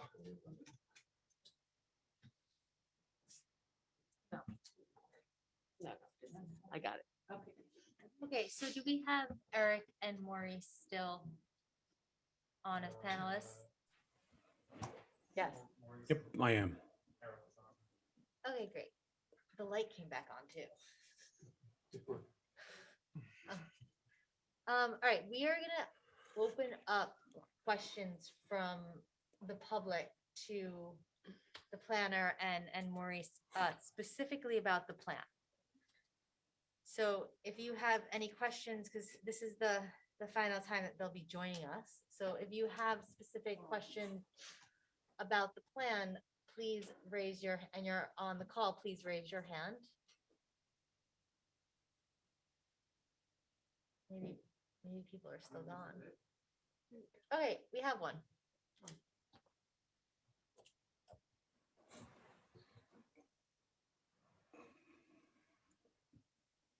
We have two.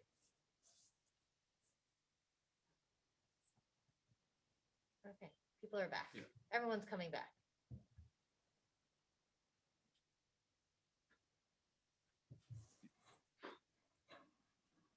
Jacqueline, you're on and able to speak. Oh, can you hear me? Yes, we can. My only just a quick question. When you're talking about submerging, I guess, the lights or the utility poles, what streets are you actually planning on or proposing to do that on? Like, is it just Milburn Avenue and Essex Street, or does it go beyond that? Milburn and Essex would be the priorities. And then we're aware that, like, Lackawanna and some of the other north-south streets also have above grade utilities. But Milburn and Essex are the priorities. Thank you. And when you are brought on to speak, please identify yourself, state your name and your address, please. And you can also ask either from Eric or Maurice to address your questions.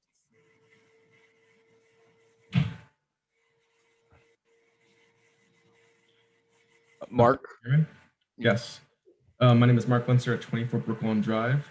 And one thing to me that seems undermentioned in this plan is the train station. And I'm wondering if there's been thought towards things like placemaking or visual improvements or ADA improvements to the train station.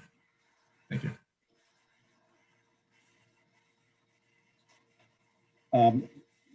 So your question is about access to the train station? ADA, I think. Oh, he said. specifically ADA access to the train station. We hadn't got to that level. We can certainly, make sure that we incorporate, the more detailed suggestions on the train station itself. The biggest recommendation with regard to the station was on the two-way traffic on Essex. Would allow drop off, number one. Number two is the bikes to the train station. But yeah, thank you for highlighting that.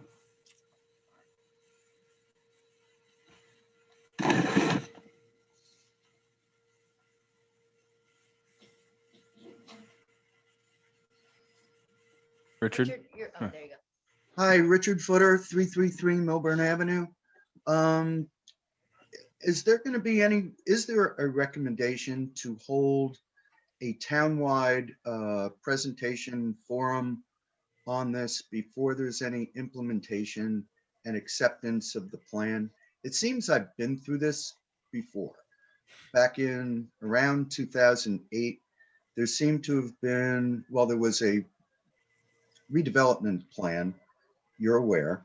And after all the hard work was done, like it's being done now, and there was a lot of enthusiasm through the township committee and those that were closely involved with it, there was a large community forum. I think it was held at the high school.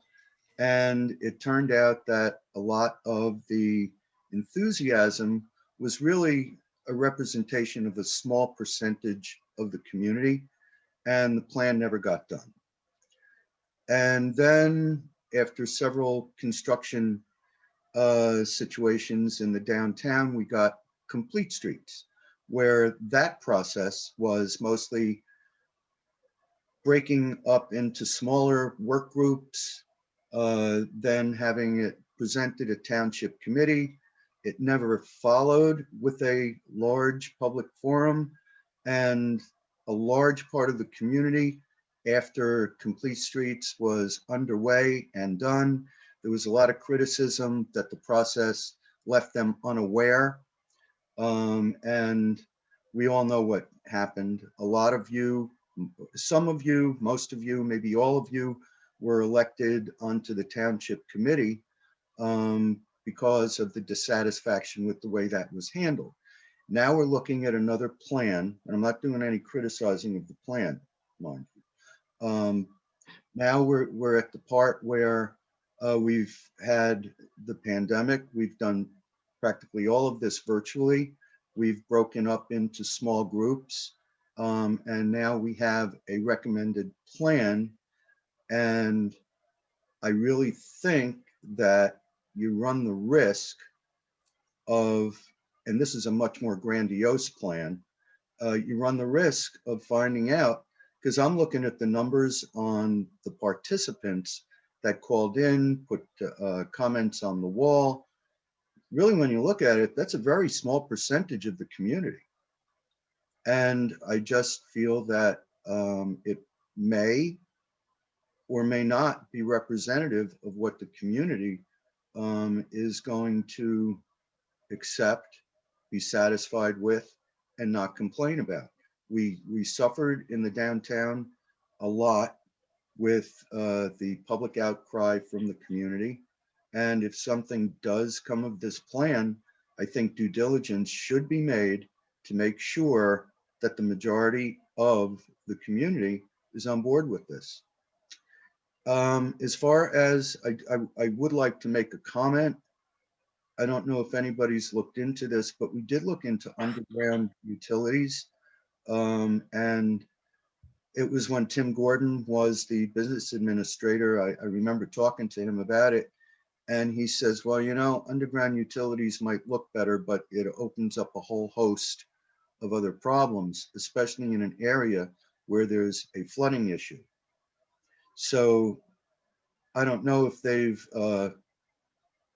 if the way of doing things is morphed into a waterproof type of environment for these wires, but it could be a big problem if that situation still exists.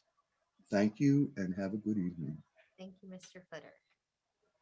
Anybody else on the call want to ask a question to the planner or our traffic engineer about the plan?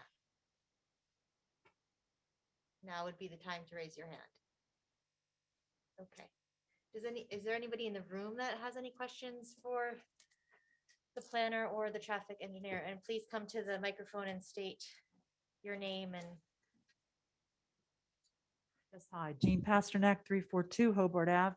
I did attend the workshops and the last meeting that you had, and they were very informative. So is this evening, but I would have to say, I still feel the same lack of overall seeing the forest through the trees commentary regarding the cost. And I think you said it, or it said on one of the pages here, Public Workshop 2, while you say there's strong enthusiasm for many concepts, right below it, you say that we need more engagement, and regardless of support, participants were concerned about how these concepts will be paid for and stressed the need to set priorities. So I think that it's really difficult and somewhat disingenuous to say that there's a lot of enthusiasm when nobody's seen a cost benefit analysis and there's no actual numbers attached to anything here in terms of cost. So when is that going to be addressed? Is that immediately going to be addressed, or is that something down the road? Or that would be my question. My second question is, you know, statistically speaking, the number of people who attended really are not representative of the community. There's no way that claim could be made. So I think what the previous speaker said is really important. How do you plan on going about getting a much more widespread acknowledgement from the community that this is underway, that there's enthusiasm, that there's participation? And I guess my third comment really is about, you know, just the methodology of how you go about getting the community together. I know there's COVID, I know it's difficult to meet, but given that we have good weather coming up and we have plenty of venues in town to gather people, I think it really makes a difference when people are actually physically together and they can actually talk about something as profound as the you know, transformation, the downtown of Milburn, that we should have the opportunity. So do you have any ideas on how we can get together in a physical way and really have interactive dialogue about some of these proposals? Thank you.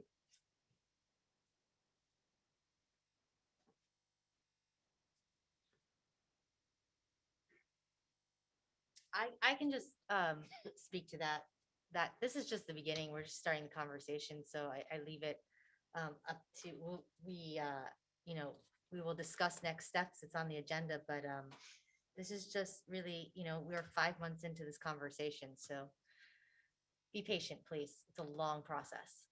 Thank you, Mayor. Thank you, Council. Great job getting this all going. We're been at this for almost 30 years.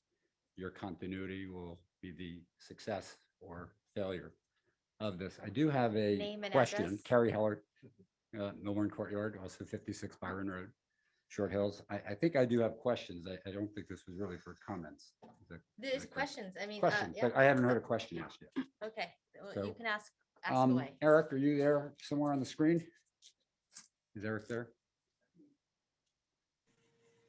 Yes, I am. Question for Eric. We've spoken before, perhaps in session as well. The 800-pound gorilla that we don't really see is office space. The town's vacancy factor is enormous, running from Morris Turnpike down to through the downtown, through the commons, in the entire town. Shoppers don't really come from the shops themselves. Yes, the shops do shop and eat food. Office use predominantly, or people coming from other towns to Lord & Taylor's, to Saks in the old days, or to Trader Joe's and getting them to make a second stop. Eric, we've talked, and I still don't really see anything in the draft report, really anything addressing office use. And my unofficial survey on the various different websites for office use and vacancy, I think we're missing some 500 to 1,000 people coming to the downtown every day having to do with office use. And that has to do with deliveries, appointments, lawyers, doctors, medical. I don't see anything in here when you talk about the amount of square footage that we have or need for retail, and perhaps what we will need, your current conditions versus pre-COVID, COVID, what we're going to be building, residents that are going to be here. There's really nothing in here about office use. It really is streetscape. Could you help me out on that? Well, let me just address what the township has control over, direct control over, and what things are, kind of encouraged or facilitated. The township has control over the public realm, everything in the right of way, right? The streets, the parks, and can do capital projects on its property, right? Or sell them or so forth, like the DPW.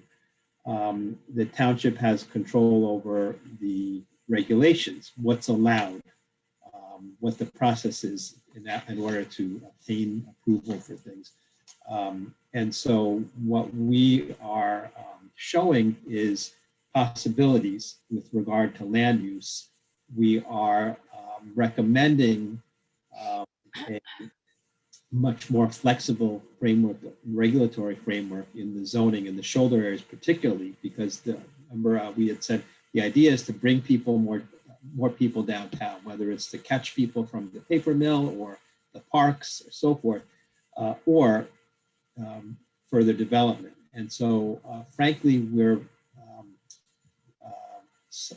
flexible. The plan is flexible with regard to those uses on those infill sites, particularly on really concentrated on Essex, the shoulder, the west shoulder, if you will. And we showed as our the scenario infill residential development that could be commercial, that could be office, absolutely, Mr. Heller. We came in saying that the market, we have to be flexible to the market. The example of all these plans is they say, well, this should be here, this should be here. Well, frankly, the town doesn't have control, and nobody really does because it's the market. So this is a flexible plan, and I'd say that a lot of the uses that are shown along Essex could be commercial office. We're also in our regulatory recommendations recommending that ground level uses also be liberalized and more flexible to allow professional office and so forth as well. I'm not meaning to be critical. What I'm looking to point out is that we are not successful right now, perhaps for another reason, and perhaps not part of your charge for this report. And your study is to deal with existing vacancy factors of, say, office space or underutilization. So that's not really your charge. Well, I think with regard to the vacancies, we took that, that's a very, very important data point, obviously, right? And, a lot of the things that we we're responding to as the, you know, the drivers were, you know, the circulation issues, the confusion, the frustration about going downtown, parking and so forth, the quality of the public realm. And so those are things, again, that are within the township's direct control.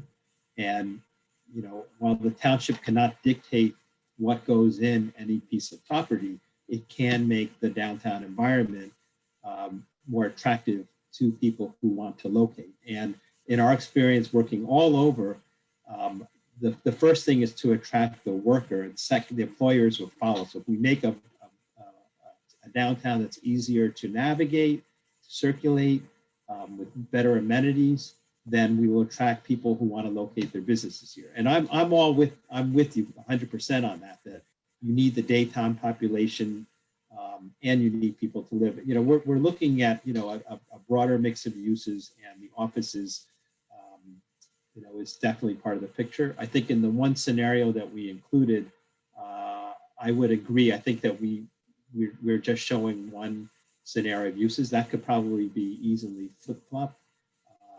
So we probably, and I think I appreciate that your point's well taken. We should portray these numbers as just, you know, possibilities and show the ranges to highlight the fact that, you know, the plan. My suggestion would be, Mayor, just that there should be a small add-on to this if this hasn't been signatured and basically effectuated, that should get honorable mention, just something in there about the lack of people that are not here. And of course, COVID is a whole nother thing. I mean, you can go by the numbers of Dunkin' Donuts, Starbucks, Bagel Place, and others in the morning, just the missing people that are just not here shopping right now. That's COVID. This was all started before then. One other question, Eric, thank you. I appreciate that at the end. Regarding ratables, and that's something that seems to come up all the time. And South Orange, again, Montclair, as things get constructed, without talking about overdevelopment, we borrow at a very low rate. Alex, if I may ask you a question as part of this, we borrow now on a 10-year bond, but what's our 1 point? Yes. something rates Very have changed a little bit.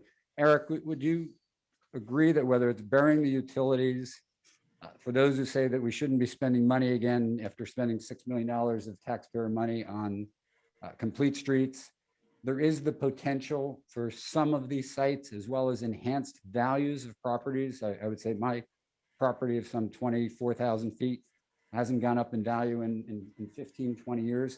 That the theory, the idea of this is to create a success. The success is defined by something that we, the community, want. So assuming we don't get too much traffic, we don't get too much development, we don't have too much height. The idea of success is to create a better environment as well as increased ratables, not for that just which is being built, but for that which is also immediately or certain radius around the central core of the B4 district. Yeah, I mean, for the downtown to improve, it can't just be the town spending money, right? That that would be kind of, you know, I think everybody would unanimously, you know, agree that that would be a ludicrous proposition. The idea is the township needs to do what it needs to do to keep people coming and keep businesses investing. That was the number one question we asked when we interviewed property owners and business owners is what is the, you know, what would you identify as the top barriers to investing, whatever it might be, you know, changing your signage, upgrading your, you know, your storefront, you know, or development. But whatever it is, it needs, you know, the downtown needs private development, private investment and public investment, right? And it's kind of a virtuous cycle in a way, right? And ratables, of course, maybe can pay for, and I want to not take up too much time, but ratables perhaps can pay for some of the improvements, if not more. The DPW has a great value, right? Depending upon what we're putting on it, but certainly the sale of the property, we have to put the DPW somewhere, but something that gets put on that property is going to pay taxes to the town.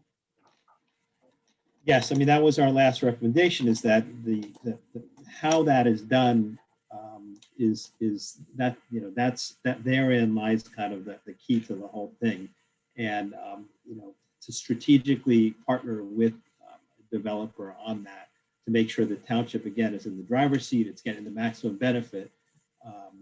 So not just more ratables, but there are things that the that the township wants to ensure that it is getting out of any future development of the property, like, increased revenues and so forth. So, public properties are very important, to increase revenues to the town, increase tax ratables and so forth. Absolutely. And bring people in to reinforce and strengthen the downtown core businesses. Thank you, guys. Keep doing what you're doing. Thank you. Thanks. Mr. Thank you very much. Anyone else in the room want to ask questions for the planner?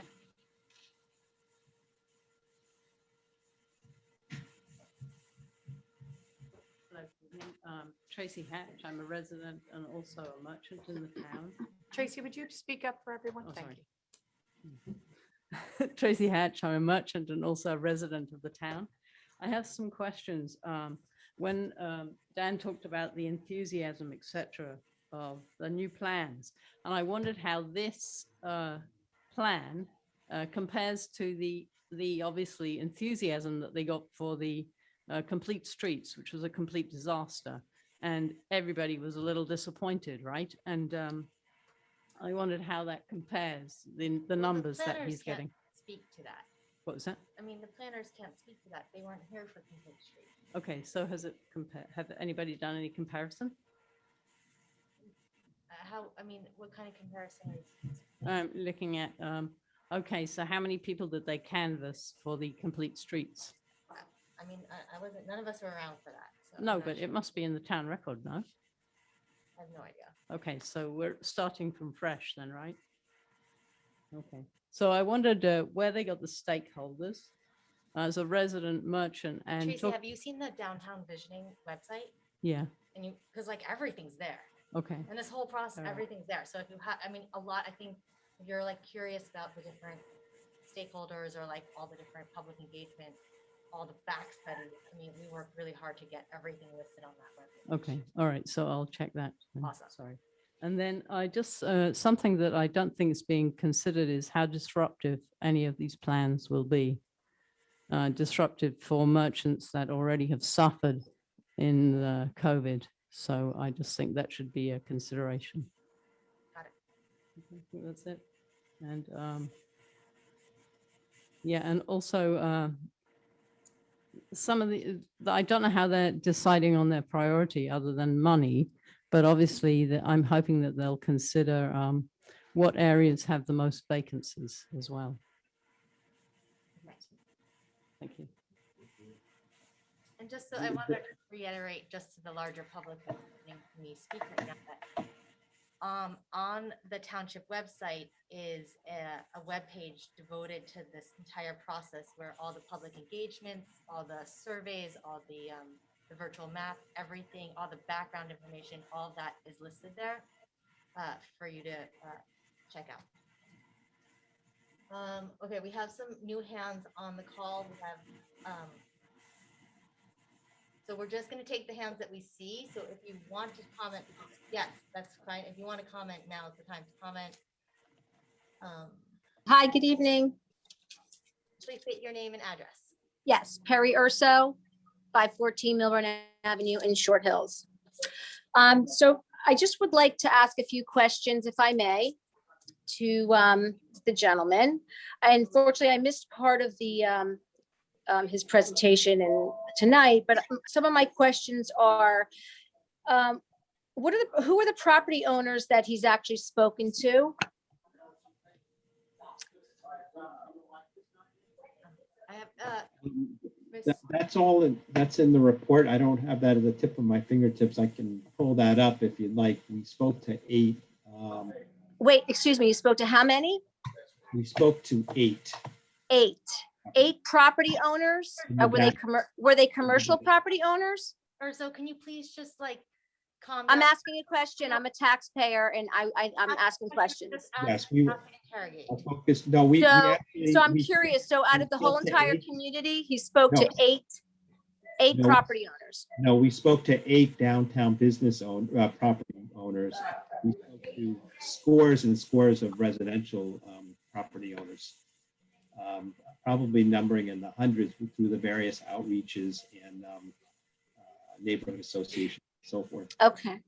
So we only spoke to a very small minority, but of the business property owners downtown.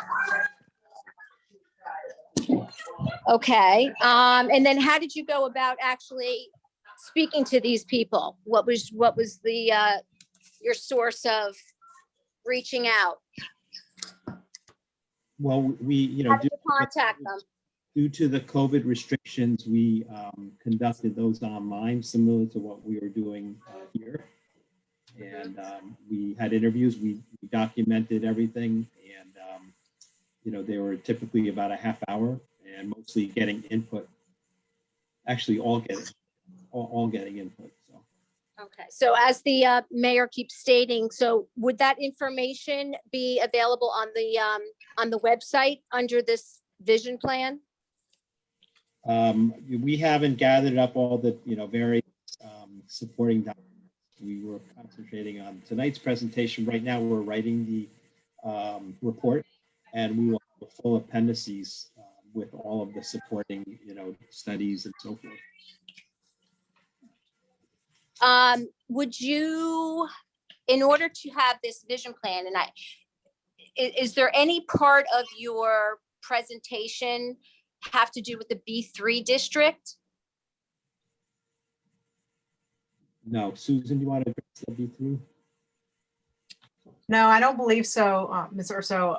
It's primarily focused on the B4, and we don't have the zoning map in front of us, but that really was the limitation of our zoning recommendations, was the B4 district, the central business district. Thank you. And does this tie into the Main Street, New Jersey application? No, that wasn't a primary consideration. No.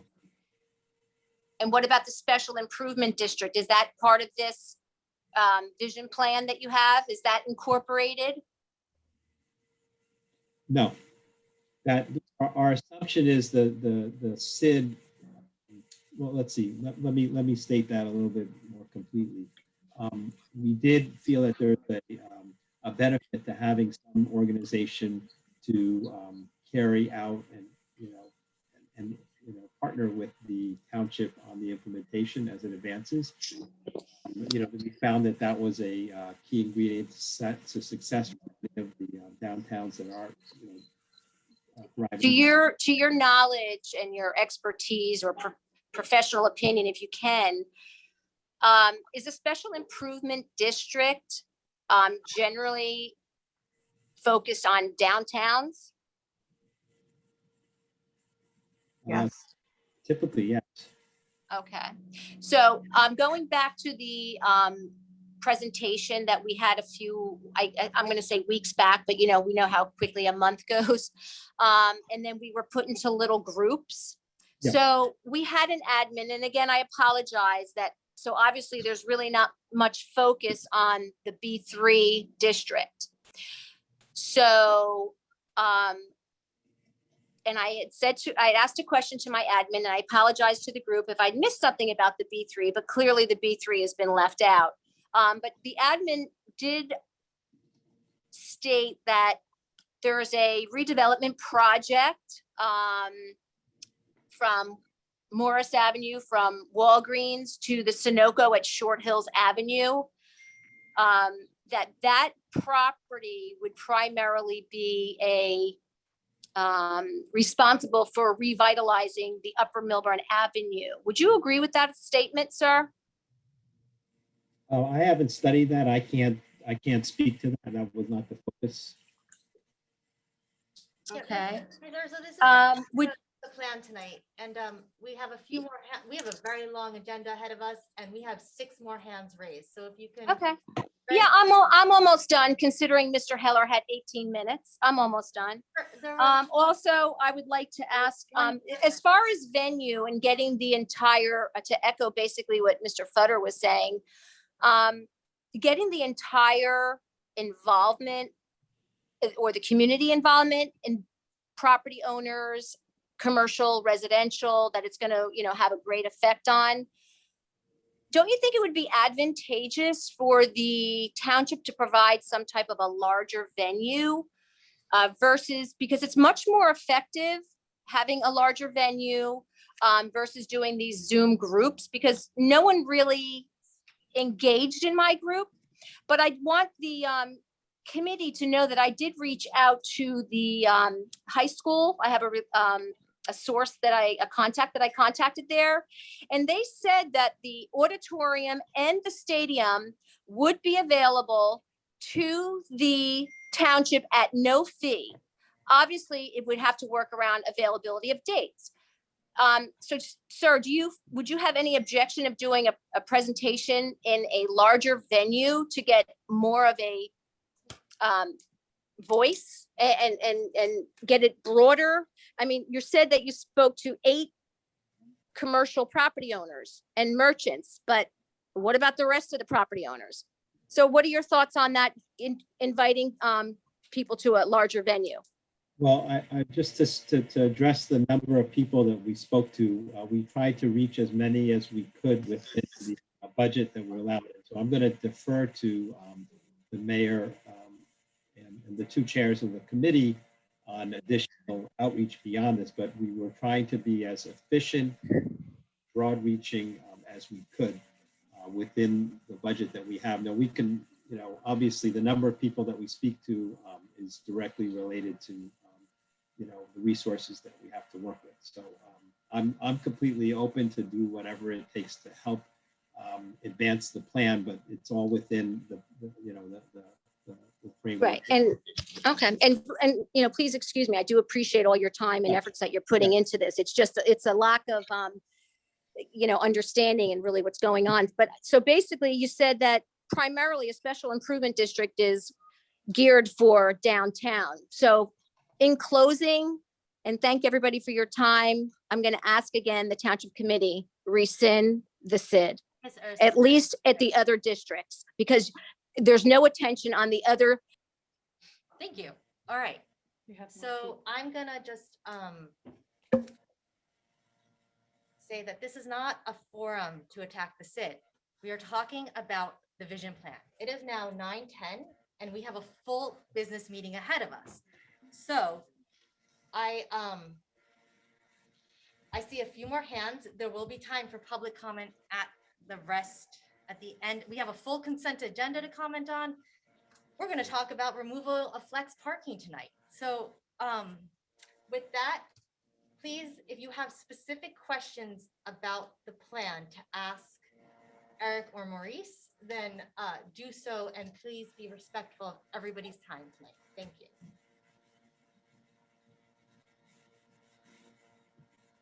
Hi, Dominic Urso, 514 Milburn Avenue. Mayor Tara, you need to stop trying to, no, I have questions, but you're not gonna give an attitude to taxpaying residents. You need to stop that. It's disgusting to watch. Mayor Purpose. You need to stop. No, you don't give people with respect, so you get Tara. My question for Mr. We'll come back. Eric. Mayor, can I just add that this session that you're having is totally at your discretion. Okay, This it's is over. not a public hearing. All right, so you know what? Right now, I feel like the last few comments have been so not on point that I'm just it's over for right now. Okay, we are going to move on with the rest of our business meeting. Like, this was not a forum to come and attack a very public and open process that we're not even through. We are just at the beginning. If everyone would have a little bit of patience, then maybe as a community, we can come together. Okay. Mayor, sorry. With that, would you like Eric and Maurice to then leave? Yeah, Eric and Maurice can leave. Thank Okay. you so much for your time tonight. Thank you very much. Thank you very much. Thank you. I wish everyone would have been like paying attention when we put the RFP out last February. Excuse me. I wish everyone would have been paying attention when we were discussing this last February. Okay. Consent agenda items. The committee will now consider consent agenda resolutions.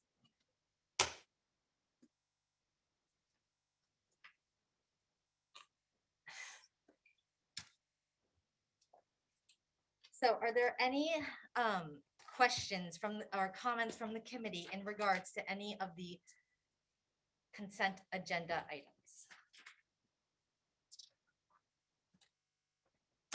Okay. Are there's no questions.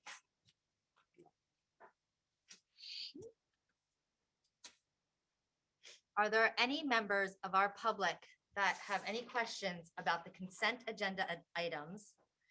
And when you speak, when you come to the microphone to speak, please reference the exact consent agenda item you are talking about. And you will have 3 minutes, and we'll talk about what public comments is.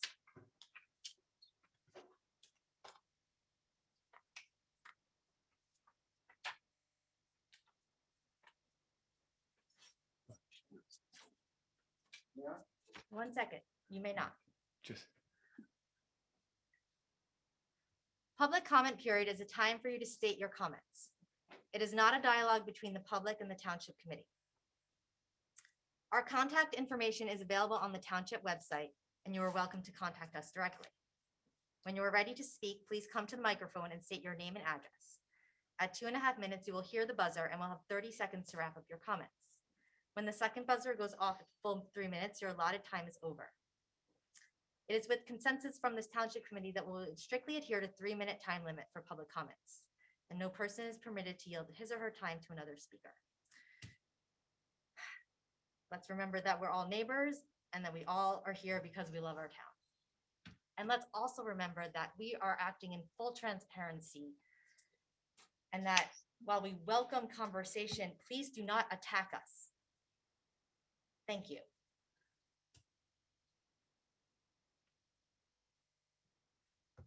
My name is Jeffrey Feld. I live at 11 Alexander Lane. I am a pre-Midtown Direct citizen. It is exactly 9:17 that citizens' comments are now beginning on the consent agenda. I sent you a letter with various questions. We'll start on Bill List Resolution 21-087. I listed 4 checks. I would like to know what they're used for, especially the Hellering-Lindemann check that we were told that they were special federal investigation counsel, and that investigation duties ended almost a year ago. What is NPSM Emergency Services for $321,671.26? Why do we pay the Township of Maplewood $28,298.60? And who's Winning Strategies Washington, and why do we pay them $5,000? As to Resolution 21-090, that's the Short Hills Garden Apartment Channel Restoration. What is that project? And can that be really, why is the whole town paying it? Why isn't it a special assessment for that property if it's being benefited? Because I think the issue about special assessments ties into the importance of the SID. And I think we should have a discussion as to special assessments. As to the Parklet Resolution 21-091, I wrote 2 questions is, if you have certain, let's say on Essex Street, and you have 2 competing restaurants, and there's only a limited number of spaces, who determines who gets the spaces? Is it first come, first serve? Who makes the criteria? Is it RBA?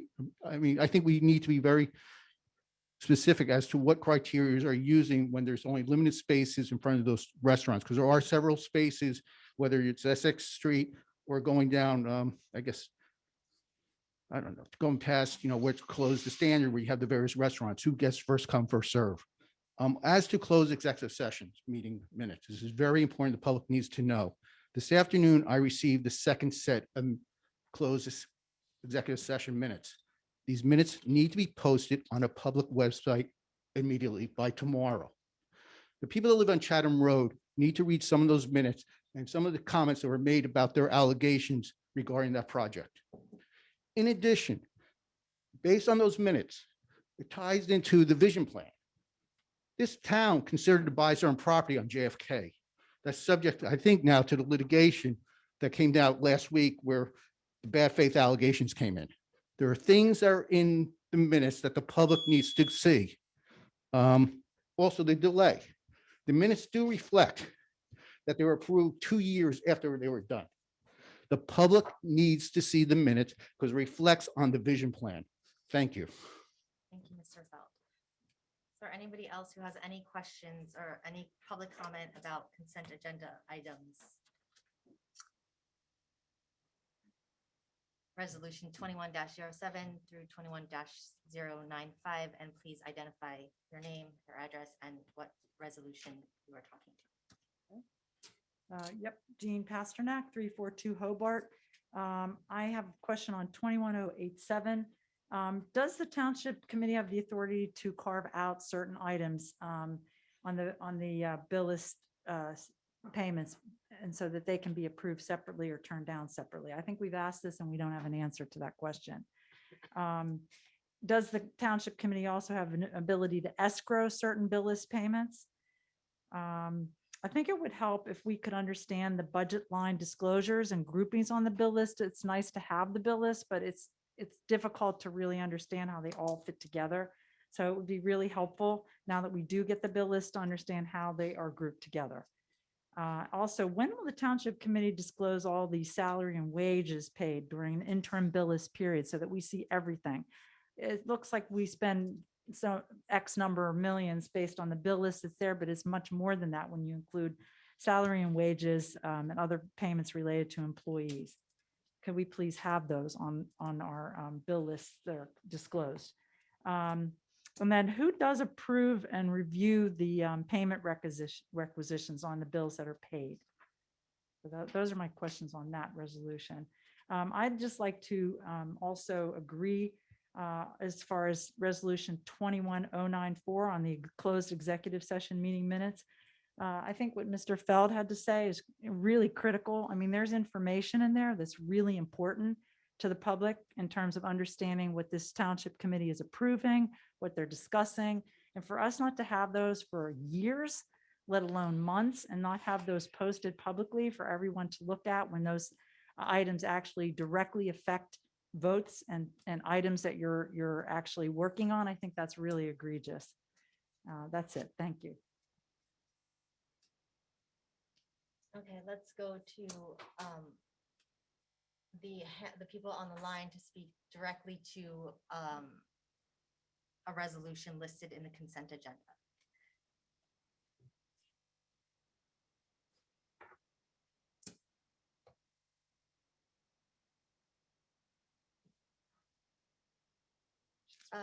Ms. Carlucci, you're on mute.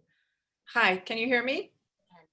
Sorry, I had a question just about the downtown vision plan, so I'm just actually sending you an email. So Or you can come back at public comment at the end, or I'm happy to answer any of your emails. okay, I know, I feel bad because it gets out of hand, but I just don't have time to wait while people are screaming. I just had a quick little question, so I'll just send you an email.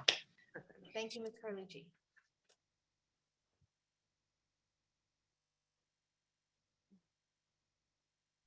Hi, Dominique Urso, 514 Milburn Avenue.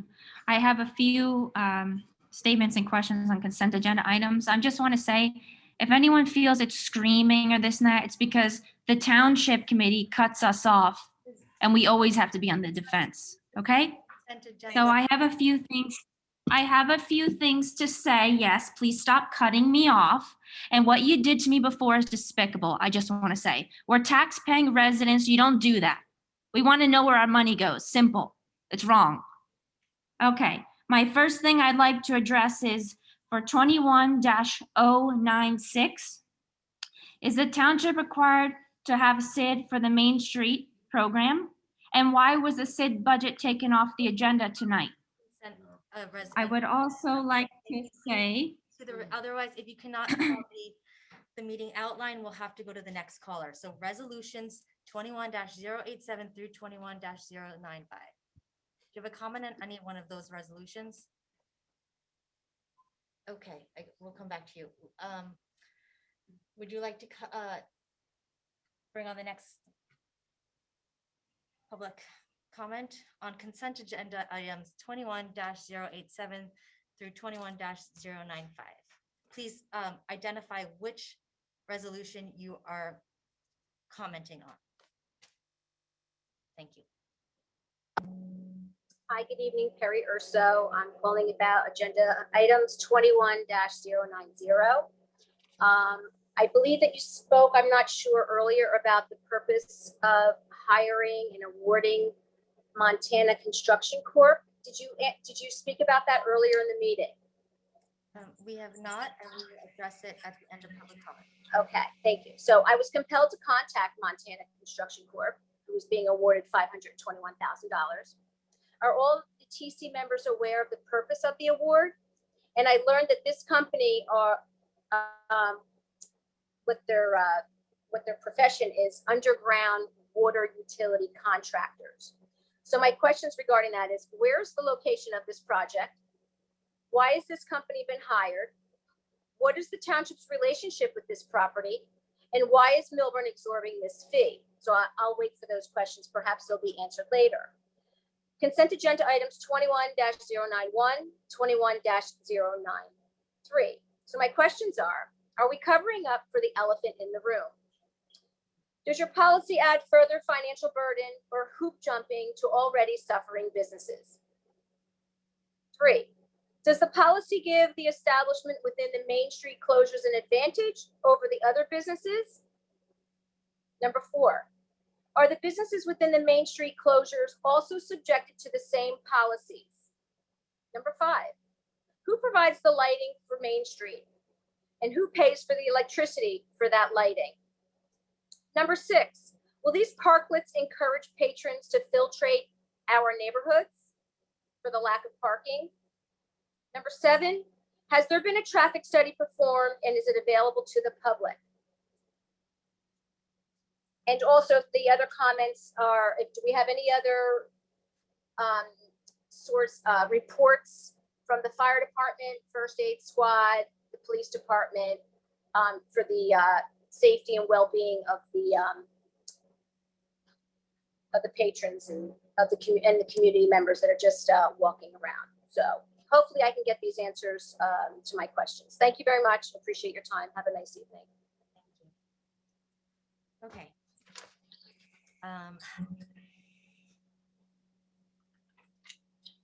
Alex, please answer the question about, can you inform us all about the award contract 21-090? Of course, Mayor. The township is awarding a contract for the Short Hills Garden Apartment channel reconstruction. Certainly, it's a specific location. However, it is the township's responsibility. It is not on the Short Hills Gardens property. It is a outflow of stormwater, which makes it our responsibility. The township had researched this and actually had several meetings even with Short Hills Garden to make sure that that determination was correct. We have been contacted by the Department of Environmental Protection regarding this project because it is needed to be done as a result of its deterioration in the outflow of stormwater, as well as a sewer line that runs parallel to this project. Montana Construction has been awarded the project because we did an open competitive bidding process in which Montana Construction was the lowest responsible bidder. And we are required, if we are going out to bid, to make sure that we award to the lowest responsible bidder, which in this case is Montana. That is the project, the reconstruction of a flume to make sure that stormwater is carried safely, effectively, and without damage throughout the municipality. Mr. McDonald, you had said you did some research on that. Was it something that a previous township committee group had agreed to doing when that building was created? How did that come about? No, this was as a result of, we have many flumes throughout the municipality in various different locations and neighborhoods. And at times you have to question the responsibility of that and whose property it's on and, who would be responsible for the improvements. So in this case, that was done, and we made sure we vetted it prior to going through with a project that would cost $521,000. Yes, and Committeewoman Miggins, that was several years ago, and there was, I remember, an enormous amount of research done by our engineering department.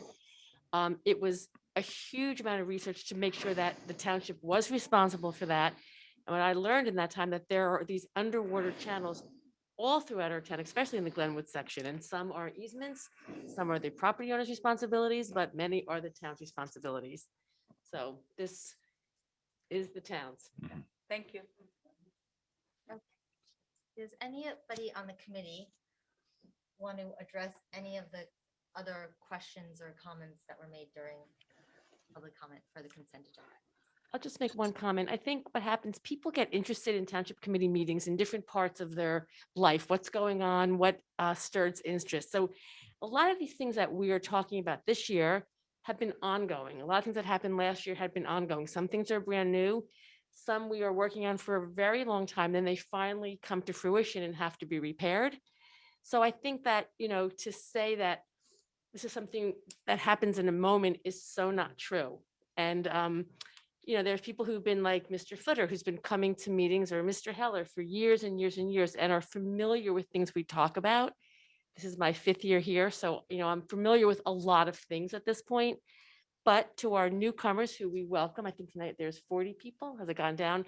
And, the more you come to meetings, the more you involve yourself in the town, these things won't seem so out of the blue to you. And you'll see how hard we work and how hard all of our employees in town hall have to do to make anything happen. And as I learned, things move slowly and there's a lot that goes behind it. So, be a participant. And one more thing about the vision plan, I put all over my Facebook page. If you don't participate, you can't complain. So you need to be an active participant as a township resident or a business owner, and you need to know what's going on. And I think in the past, maybe people weren't as aware. So please stay an active participant in our meetings. Okay. May I have a motion to approve resolution 21-087 through resolution 21-095, which. Mayor, sorry, you took res- 2192 out. Thank you. correct. I took, and removing of that 2192. So moved. Can I have a second? May I get a roll call?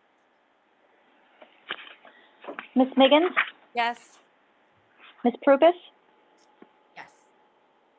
Oh, I'm sorry. I'm about Ms. Saul Eglo, Yes. Mr. Wasserman, Yes. Mr. Vinayak, Yes. Okay, on to the next resolution 21-092. Authorize execution of revocable license agreement. Mr. McDonald, would you like to explain? Sure. At times we get requests, as again, speaking of these, flumes and different things, we also have quite a few easements throughout town regarding storm sewer pipes and storm drainage pipes and things like that. Generally, these are for underground infrastructure, but we do maintain an easement, and sometimes that is on private property, and residents want to have the beneficial use of that area of easement, and so they ask for permission to do that. In this case, it's a fence being put over an easement, and we could get into a revocable license agreement with that property owner. Are there any comments from the committee in regards to resolution 21-092? Are there any comments? I'm sorry, one question. So if they're putting a fence on a property easement, it is their responsibility forever to take care of that? Maybe just so in case Yeah. anybody else wants to do this in town, Yeah. really understands this. Sure. So what happens is, yes, certainly it's their fence, they're building it, but also if there's any reason that we must go into that property to do work, to fix a pipe, to get into the ground or whatever it might be, our removal of the fence, although obviously will be as respectful and clean as possible, but is going to be their responsibility to also fix. So if we have to remove the fence, they know that they are going to have to put that fence back at their own expense. Correct. And That's part all of this written out agreement. In this agreement. Yep. Okay. Yep. Are there any comments from the public on resolution 21-092? I have a motion to approve resolution 21-092. Motion. May I have a second? Second. A roll call vote, please. Ms. Miggins, Abstain. Ms. Saul Eglo, Yes. Mr. Wasserman, Yes. Mr. Vinayak, Yes. Mayor Prupus. Yes. Thank you. Resolution 21-096, authorized participation in the Main Street, New Jersey program. Are there any, would you like to explain this, Yeah. Deputy Mayor Yes. Wasserman? Yes. Thank you. Excellent. Thank you, Mayor. I have a statement that I'll read. This resolution is part of a larger application. Let me just take this off for 1 second. This resolution is part of a larger application that Explore Milburn is preparing in order for a township to receive the coveted Main Street designation from the state. Only 21 other municipalities have this important designation. As a Main Street municipality, Milburn will now be open to hundreds of thousands of dollars of new grants and technical assistance.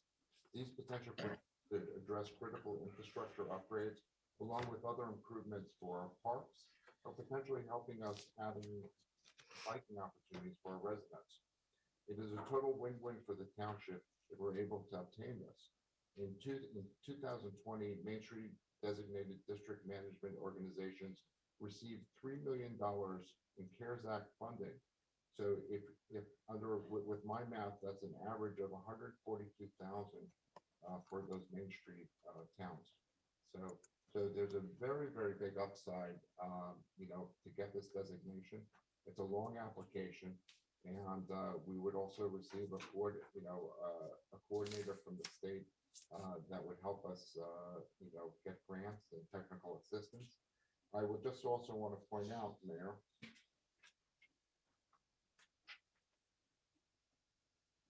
that as part of the technical assistance, that there's in-depth volunteer and executive director training, advanced training on specific district management issues, including marketing, business recruitment, volunteer management, and historical preservation.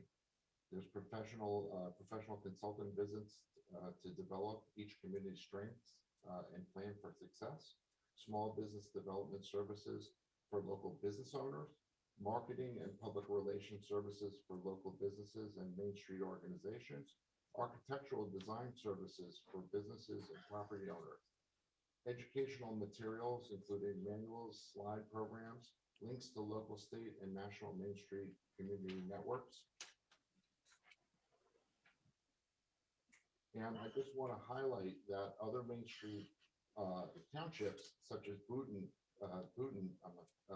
Main Street, received $586,000 to create an outdoor amphitheater and community space appropriate for social distancing activities.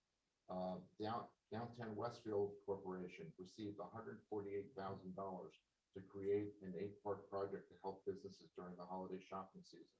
Summit Downtown received $120,000 to create small business grant initiative called Sustained Summit Program. Montclair received $863,000 to provide equipment and supplies for the street closure program. So all of these neighboring towns that have the Main Street designation, receive grants that really help the townships, and a lot of these grants could apply to Milburn. We also have street closures. We also use technical assistance. We also have Taylor Park. There's a lot of different things that we could apply for, and the Main Street designation would open up a lot of doors. And I think it's a win-win for the town. I don't see any downside, and the whole thing is trying to get that designation. Great. Okay. Do any of the my fellow committee members have any comments or questions for Deputy Mayor Wasserman? Okay. Does anybody, are there any comments from the public? Yes, my name is Jeffrey Feld. You have my address. I sent you a letter.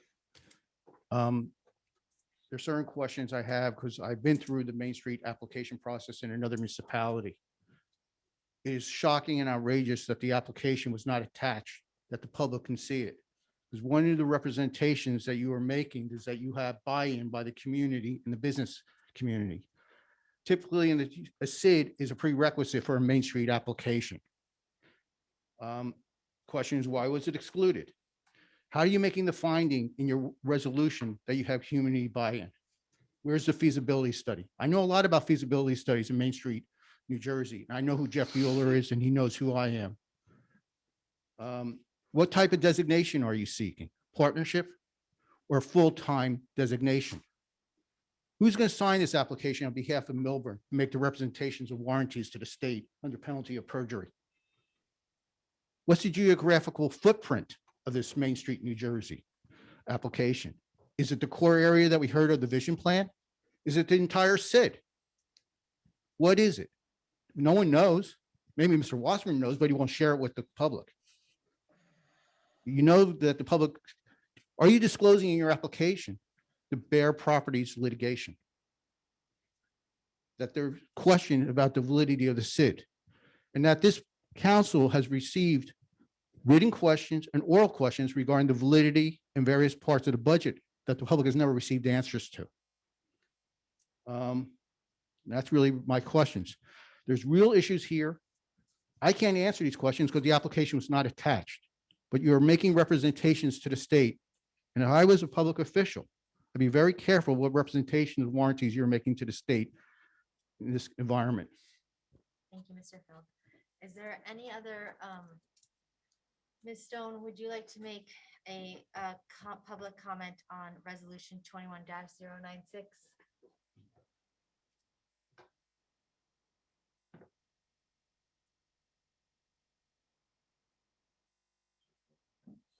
Ms. Stone, you're muted.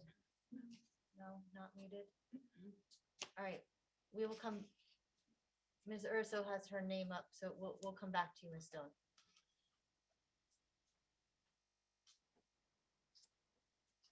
Her hand is like faintly risen. Maybe. Dominic Urso, 514 Milburn Avenue. You disgust me in so many ways, and I have, yes, on this consent agenda and many things, but if you cut me off of my 3 minutes again, you will be personally liable for limiting my freedom of speech. You personally, don't do it. This is not appropriate for this. It's not appropriate what she does. Thank you. Let me ask my questions. Consent agenda item 21-096. Why was the SID budget taken off this agenda tonight? I would like to know. My second question is. Hold on 1 second. Deputy Mayor Wasserman? We pass interim rules that speak to decorum in terms of how we're spoken to, in terms of being spoken to respectfully. And if somebody calls in and they say, I discuss them, this is not appropriate, behavior, and I object to it. It's disruptive to the public meeting process, and under Open Public Meetings Act, you have authority to reasonably restrict comments in your discretion. You also are not required to have a public hearing on a resolution. Thank you, Ms. Foss. With that, we will then move. Do I have a motion to approve resolution 21-096? May I have a second? Second. May I have a roll call, please? Ms. Miggins, Yes.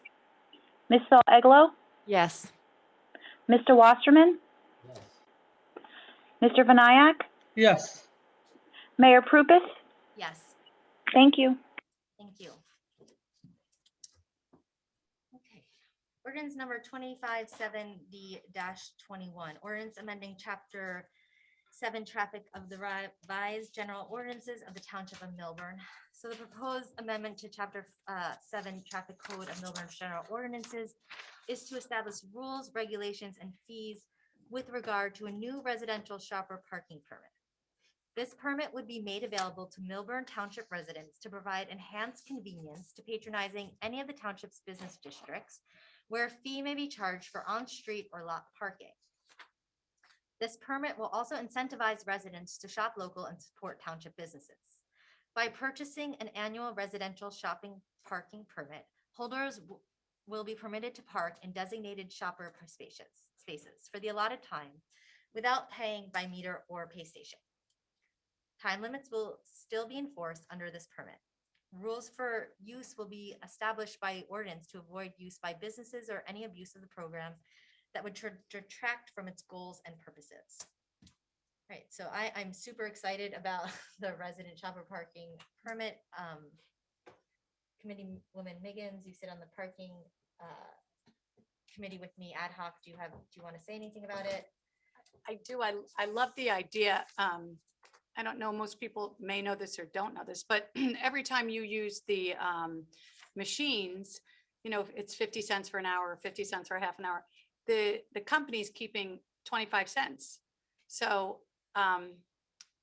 I know I spend at least, my gosh, I'm in town so much, I spend at least, $30 a month just in parking. So I feel that this could be a benefit because the whole $60 gets to go to the town. So we're not splitting it with that company. And I think to me, that's a win-win.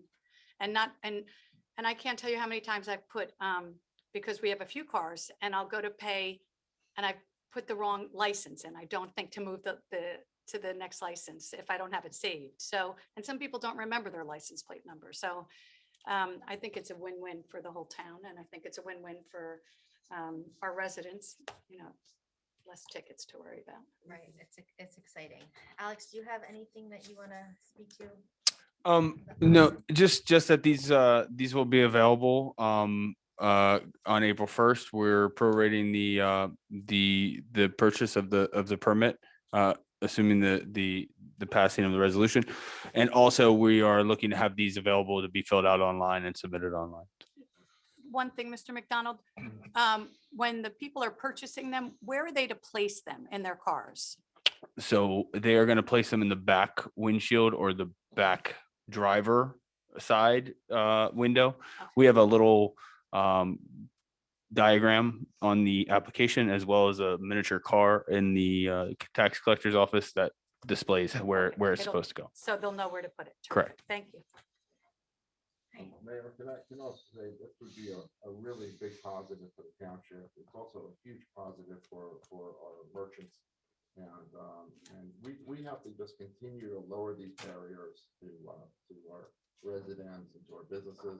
Got to make it so easy for people to patronize our stores, our restaurants, and just make it easy. And I think this does that. Great. So I declare the hearing open. And I move that this public hearing be closed and the ordinance be adopted on final reading, and the township clerk be directed to publish the ordinance by title as passed on final reading in accordance with the law. May I have a second? Second. May I have a roll call? Ms. Miggins, Yes. Ms. Eglo, Yes. Mr. Wasserman, Mr. Vinayak, Yes, please. Mayor Prupus. Yes. Thank you. Okay, and then approval of the parking permit fees pursuant to the provisions of the revised general ordinance of the township of Milburn. May I have a motion to approve resolution 21-097? Motion. May I have a second? Second. All right, roll call, please. Ms. Miggins, Yes. Ms. Eglo, Yes. Mr. Wasserman, Yes. Mr. Vinayak, Yes. Mayor Prupus. Yes. Thank you. Mayor Prupus, I would like to present an ordinance entitled Ordinance 2571-21, an ordinance by the Township of Milburn in the County of Essex, New Jersey, prohibiting the operation of any class of cannabis business within its geographical boundaries and amending Section 604 of the Development Regulations and Zoning Ordinance. The purpose of this ordinance is to implement the provisions of the newly adopted New Jersey Cannabis Regulatory Enforcement Assistance and Marketplace Monetization Act, which legalizes the recreational use of marijuana and which permits municipalities to prohibit the operation of marijuana establishments, which would otherwise be permitted to operate within those municipalities, provided that they act to do so within 180 days of the effective date of the act. I move that this ordinance be taken up and passed on first reading, and that the township clerk be authorized to have the ordinance published in accordance with law in the item, and for hearing and final passage on Tuesday, April 20th, 2021. May I have a second? Second. May I have a roll call vote, please? Ms. Miggins, Yes? Ms. Eglo, No. Mr. Wasserman, Yes. Mr. Vinayak, Yes. Mayor Prupus. Yes. Thank you. May I say one thing? I'm not a speech. I just want to point out it's very ironic that you will be passing a ban on cannabis on 4/20, which is National Cannabis Day. Just saying. If you decide to go that route. Isn't it ironic? It's a bit ironic, but life is full of ironic things. Yeah, okay. Mayor, I'd like to, let's see. I'd like to present an ordinance entitled ordinance number 2572-21, ordinance amending and supplementing chapter 7, traffic, section 7-29, speed limits of the revised general ordinances of the township of Milburn. The ordinance revision to reduce the speed limit on Milburn Avenue between Wyoming Avenue and Maplewood Township border from 35 miles per hour to 25 miles per hour for improved safety of motorists, pedestrians, and bicyclists while traveling in the township. This revision will bring consistency to the entire length of Milburn Avenue in the township of Milburn to have a speed limit of 25 miles per hour. And I will say that this has been an ongoing discussion for, from what I remember, several years. We lower the speed a little bit. It definitely will make Milburn Avenue safer, and I think it's well thought out, and I think it's taken us a long time to do this. So I definitely think it's a good idea. Do you know what the speed limit is on the Maplewood border heading up to Wyoming, to the end of Wyoming Avenue? I don't. Valley, you mean Valley from? Wait, we're doing this on Wyoming Avenue. No. Oh. On Milburn Avenue. Oh, Milburn. just the- Yeah. Oh, so I thought we A were on very Wyoming small Avenue. patch of Milburn Avenue. Yes, I know. okay, that was the Okay. last one. Sorry. You moved? Yeah, so, Mhm. I move that this ordinance be taken up and passed on first reading, and that the township clerk be authorized to have the ordinance published in accordance with the law in the item, and for hearing and final passage on Tuesday, April 20th, 2021. May I have a second? Second. May I have a roll call, please? Ms. Miggins, Yes. Ms. Saul Egla, Yes. Mr. Wasserman, I'm sorry, Mr. Wasserman, Yes. Mr. Vinayak, Yes. Mayor Prupus. Yes. Thank you.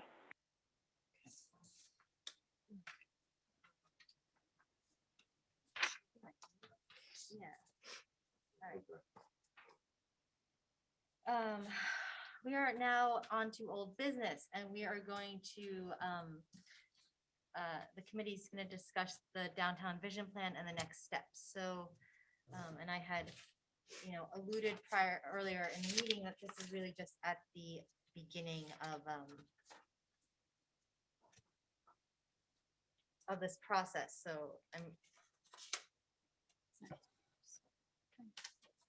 excuse me, I know.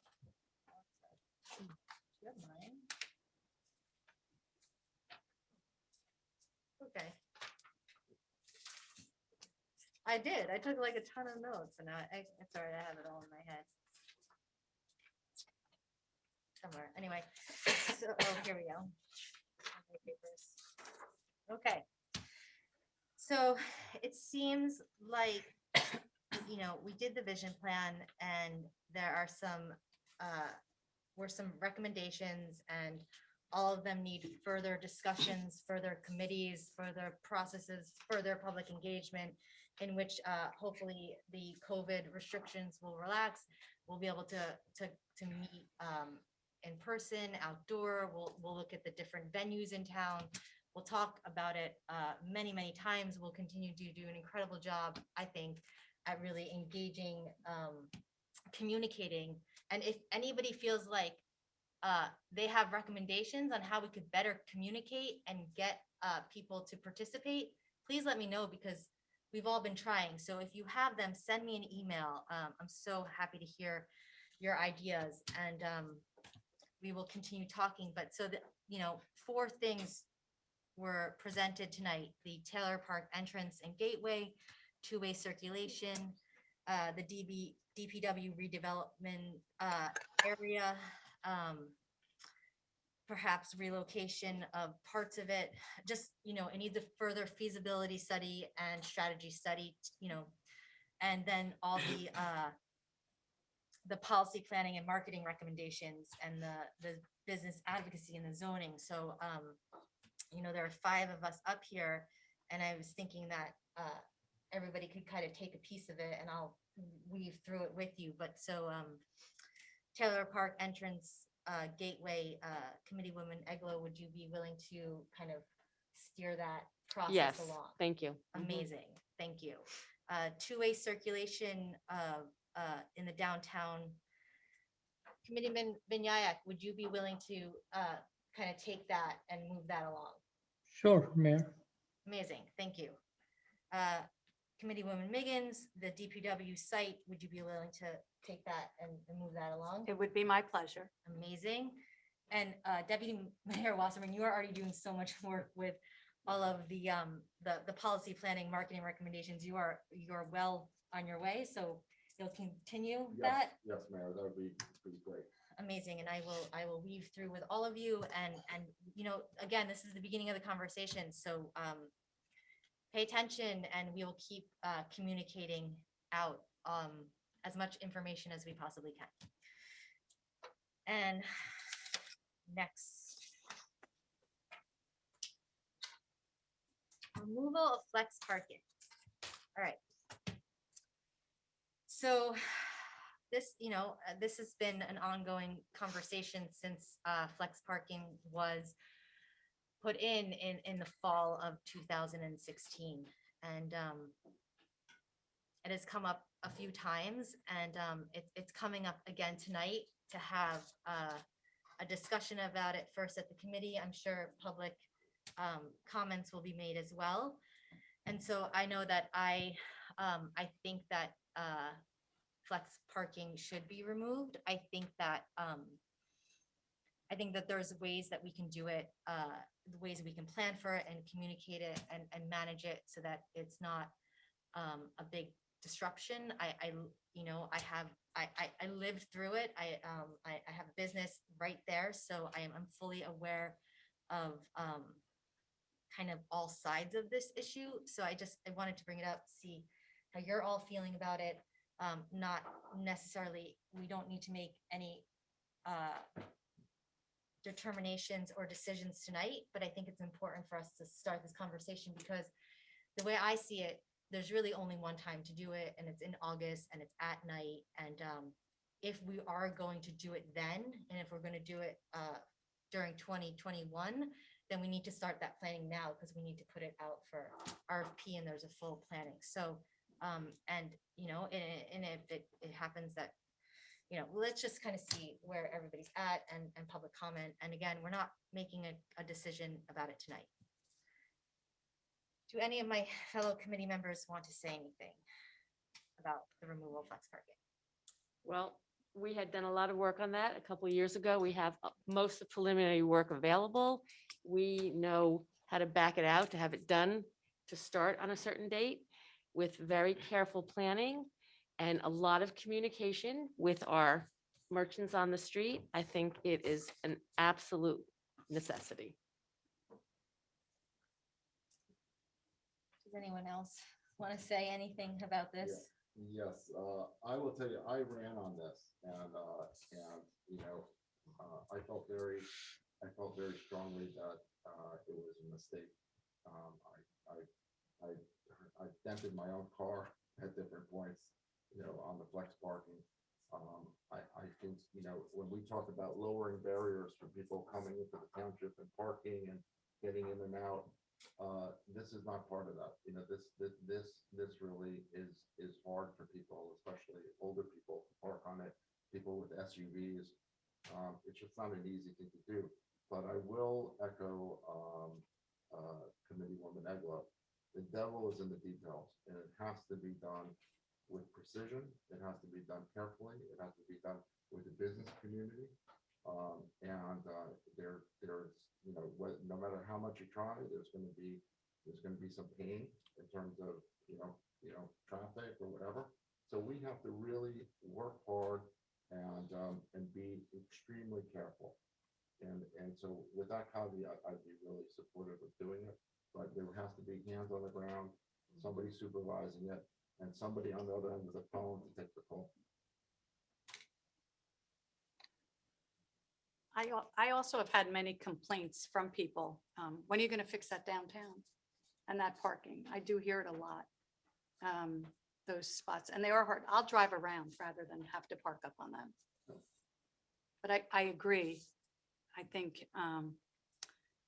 we have to be so mindful of our merchants. And if we could do it at night in August and look for grant money, I think that'd be terrific if we could do that. But if that's possible, but I think it's something to look at. I really do.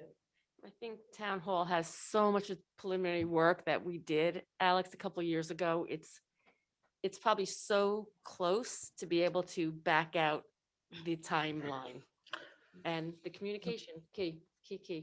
But, I don't know if we could get grant money. That's not my expertise, but the point is, it's something that we have to admit was not right. And we have to bite the bullet and make it right. I'm so glad everybody's talking about grant money and what it'll cost. And as everyone else mentioned, that there is so much work that has already been done in the past. I was able to review some of the work and the cost on it. But I also agree, let's make sure, first of all, to my understanding, we're talking about Milburn Avenue and not the main street. And on the Milburn Avenue, what we take out is not, it's about maybe $300,000, $250,000 to $300,000 cost to repair and bring it back. But very importantly, businesses on that street, if we ask them and ask all of them how they feel about it, and it's about 4 weeks of work. So I've looked at all that, and whether we get the grant money or not, we can make that available. And when I say I'm in finance subcommittee, whenever there is cost that comes through, I am one of those people who review it thoroughly. And when we go into the general comment, there were some other comments that came in on the bill list that we are going to talk about that we missed giving an answer on. But I will be on support on this as well, based on my review of the detail on this project. Okay, so I think, we have public comment tonight. We'll have our next meeting. We have a lot of work done in town hall.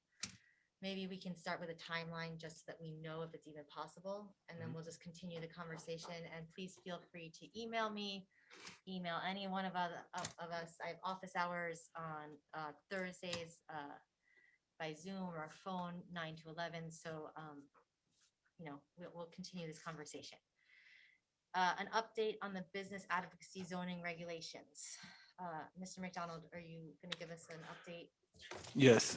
So I've circulated and shared a draft of the zoning revisions to the township committee. Now, this is just a sort of first pass at this. And this involves some of the recommendations that you heard tonight, and some of the things that we've been working on for some time. One being some additional uses within all the districts, B4, B3, B2. And also the permitting of restaurants as a permitted use, and then which has been brought up before, and I'll explain a little bit of the change that has been addressed there. And that is also in all of the business districts. And lastly was and you heard this in the presentation, was the elimination of the parking requirement for the B4 downtown district. But not to say that if you have parking on your property, that still must be maintained and exist. In other words, you can't just knock down and build on the property just because you don't have to have parking elsewhere. You have parking available, you should be using it. So just real quick, back to the restaurant as a permitted use.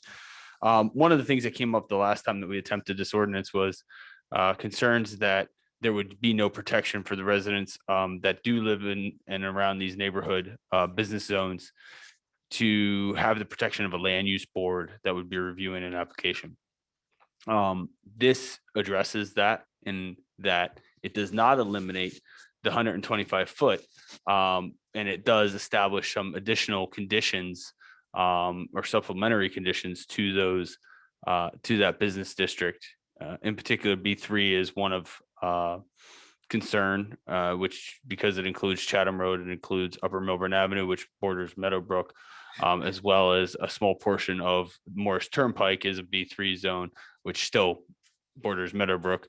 And so you know, we wanted to make sure that we're looking at that and addressing that. And again, this is first blush. This is sort of, you know, our first look at it and attempting to put something together, but it does address additional uses. The restaurants is a permitted use and an elimination of the parking, downtown parking requirement. Got it. Thank you. Does anyone on the committee have any questions for Mr. McDonald? I have one. Mr. McDonald, you can touch on this, but while we're changing some of the rules, aren't we also looking at also strengthening some of the rules regarding noise and pollution, rodent abatement? I mean, are we looking at that also? Yeah, that is also being addressed. However, you know, there are certain limitations to be able to address noise further than what we do, as well as, I mean, you know, we do have Board of Health regulations regarding rodent abatement and different things. But yes, we are looking into those additional ordinances. But more so in this ordinance, it's about addressing the buffer between a commercial property and the residential zone, as well as making sure that trash, which is one question that has actually needs to be developed further at this point. But regarding trash and where that's located and how that's located and what container that's located in and things like that, as well as filtration systems, and the way that you know, it's referenced in the mechanical code, what needs to be done for filtration there.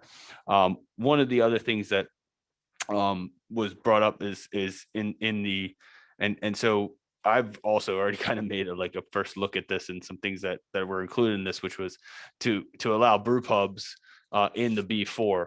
However, it was also put in to allow brew pubs in the B3, and I think that that's kind of a non-starter. So I think that should be eliminated in the B3. So again, just kind of going through this, you know, making sure that we're working towards the goals of the committee to make things, you know, easier for businesses to get in here, in particular restaurants, which I think is a real goal. So I was going to ask you, can you explain then what is changing and what is remaining the same with the 125 foot setback? So what changes is that the restaurant becomes a permitted use unless it's within 125 foot. And that 125 foot is from the building to the residential property line. If it's within that 125 foot and it meets the conditions, the supplementary conditions, it will go before the planning board. If it is unable to meet those supplementary conditions, then it will go before the zoning board. So how is that different? It's not really all that different for that particular zone. For the B3 zone and because much of the B4 zone is not impacted, but it is because we in our business zones have restaurants as a conditional use in every single one of our business zones. However, in the B4 downtown, there's about 7 properties that have that truly abut a residential zone. But there are some that may be within that 125 foot, but they might be able to meet those conditions. They have a 6-foot buffer. They have they have the right filtration. They don't have lighting that's over, things like that. That are in this being drafted or whatever. But in the B3 zone in particular, there's a difficulty because of how close the commercial zone is to the residential zone. And so that 125 foot remains, because on the south side of Milburn Avenue, the north side of Milburn Avenue, as well as Morris Turnpike, they're very close. And so, one of the ways to, I think, be successful in this is to make sure that we're getting the permitted use where we can, and we're keeping the protections to the residents where we can. But it's not an impossibility for a restaurant to come in and meet certain supplementary conditions that offer that protection as well, and they have a planning board application. So they can still go to the planning board. They can still decide they want to open a restaurant along Milburn Avenue or Morris Avenue, but they will have to go before the planning board and meet those conditions. Correct. Okay. Yep. Do we have a timeline on kind of the progression of this? You mean where it's going? Yeah, Yeah. just the ordinances and when we're gonna. Yeah, so I think some additional vetting is necessary, and I don't want to rush. I think it's important that the township committee and the township take its time on this. We attempted to do this last year, and we want to make sure that we get through a process that, if people want to have discussions on it or talk Are to. we gonna have some public information? Yeah, I sessions think on this? I think That's that the would be plan? important. Yeah. Okay, so, do we know from Paul when we're gonna get, we don't know yet. I All right. don't have any of that That's information all yet, good but to be I think that continued, is but we will important. have Yeah. some public information sessions on this before it all happens, Yes. and we'll keep everyone posted. Okay. Yep. Great. New business, the policy on meeting with township officials. Ms. Voss, can you address this, please? Sure. We drafted this policy for the committee's consideration. And basically it does two things. It talks about discussions with committee members about confidential matters, and also establishes the committee members' rights to consent to locations for a business meeting for discussion. And so you can, if you all agree about this policy, you don't necessarily have to do anything formal with it. You don't have to have a resolution or an ordinance, for example. Alex could potentially just have it published on the website so that the public is notified about where and when you will take meetings, business meetings in your official capacity. Great. Does any of the committee members have any questions, comments that they would like to make? Thoughts? Are you all, does anyone have any opposition to the policy? Are you in favor of the policy? Does anyone want to speak to any of this? I think it's a great idea. I mean, I'm happy to speak to people, people email me, set up calls, whatever, but to have somebody come to your place of business per se, when we're also making a living when we're not doing public service, but to have somebody come to your place of business and to discuss town business, it's I think it's going over the line, and it's not fair and it's not right, because it should be, the business of the town should be done professionally and appropriate. So the idea of consent. Yeah. That you just kind of get consent before walking into someone's business and wanting to have a conversation with them about town business. All right, I'm in favor of the policy. I don't have a place of business in town, but I understand It for would be those like who someone coming do. to your house and Of knocking course. on your door, you know Oh, where you live. well, that's true. That's true. Would you- Yeah. I No, could, someone could come to your door and knock and be like, Right. I want to talk about the removal of flex parking with you. But that doesn't affect, let's say, a neighbor when we're all out walking our dogs and they want to talk about something. I just think it's nice to be like, hey, Committee Woman Ms. Eglo, like, do you have a minute? Can I talk to you about township stuff? And then you're like, yes, now's a good time, or you know what, it's not, but we can schedule a meeting at town I hall. think that's fair and reasonable. I don't think anybody could find fault with that. Okay, we're in agreement. Of course. Agreed? Agreement. Mr. Committeeman Vinyaya? Absolutely, yes. Yes, okay. I do want to just say that, there's been questions about the bid budget, and it is going to be introduced with the township budget at the next meeting. We all learned was that the last meeting? It's been so much. Was that 2 meetings ago? I don't know. One But- meeting ago Yeah. that we learned of Ryan's resignation. So I felt that it was really important for us to just take a moment, let the SID kind of figure out their path forward. I think they have, and they'll introduce the budget Yep. at the next meeting, and we will also introduce the town budget.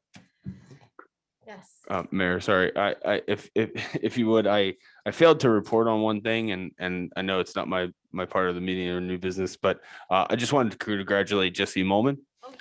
Jesse has been promoted to the assistant administrator, so now we'll have a little bit more tutelage from me. I don't know if that's good or bad, but welcome aboard, Jesse, and best of luck. So Congratulations. Welcome. Congratulations, Jesse. Well, I know you've worked very hard, and just myself, because I know you, very friendly. Anyway, I digress. And a product of our schools. That's right. And one of our own. Okay, we're done embarrassing. You've moved upstairs. You've moved up, literally. Well deserved. That's right. Amen. That's right. Make sure you make us proud, Jesse. No pressure. We are not done, but we are going Oh, to we're take a not? 5-minute bathroom break before we get to public comment. Oh, right. We're not done. No, we're not done. Thank you. Who knows? Oh, it's there? Was it Snap? Yeah. 5 minutes for the bathroom and water.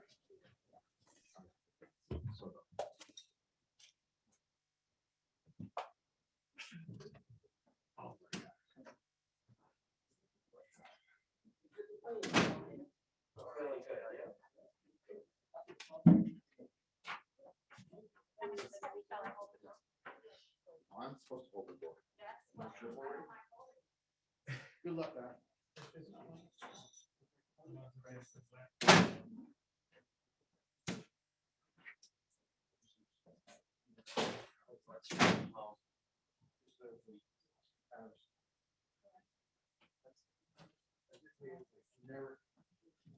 I used to get class jokes because I subscribed to the letter.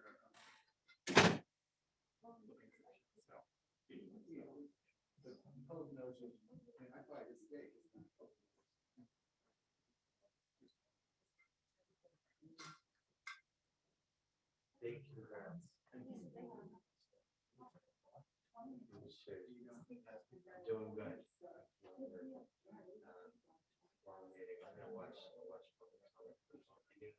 was really curious about that last item. That's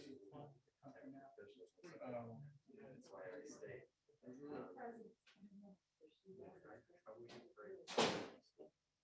It's good. Just got those midterms. A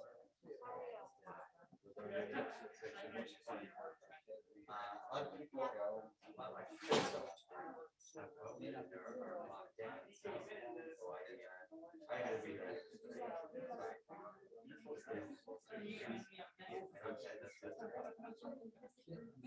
I actually had to get another test today, two sick, two because it's still recorded. Even though, yes.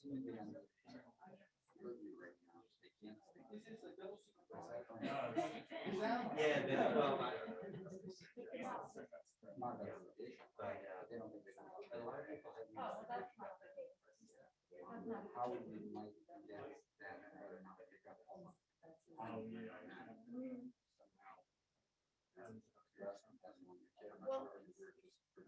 Yes, that's tonight, but the policy that they adopted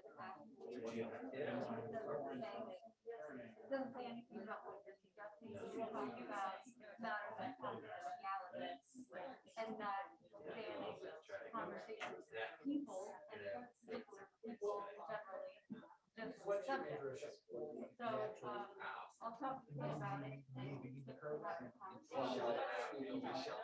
Yeah, exactly. Promotion, right? Yeah. That's what we spent. I don't know what the conversation was.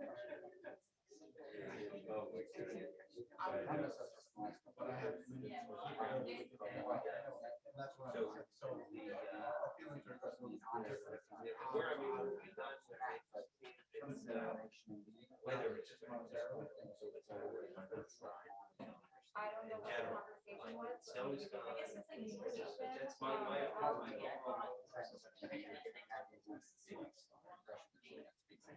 Yeah, no, that's not, definitely not. I'll talk to Ted and I'll clarify.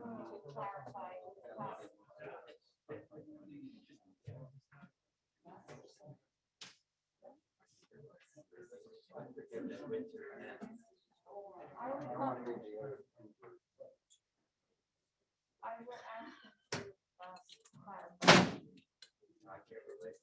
You too.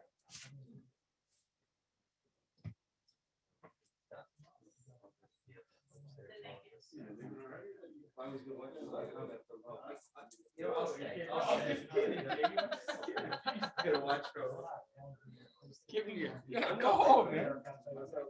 Because then you, I mean, you might decide to get up and talk and, you know, better.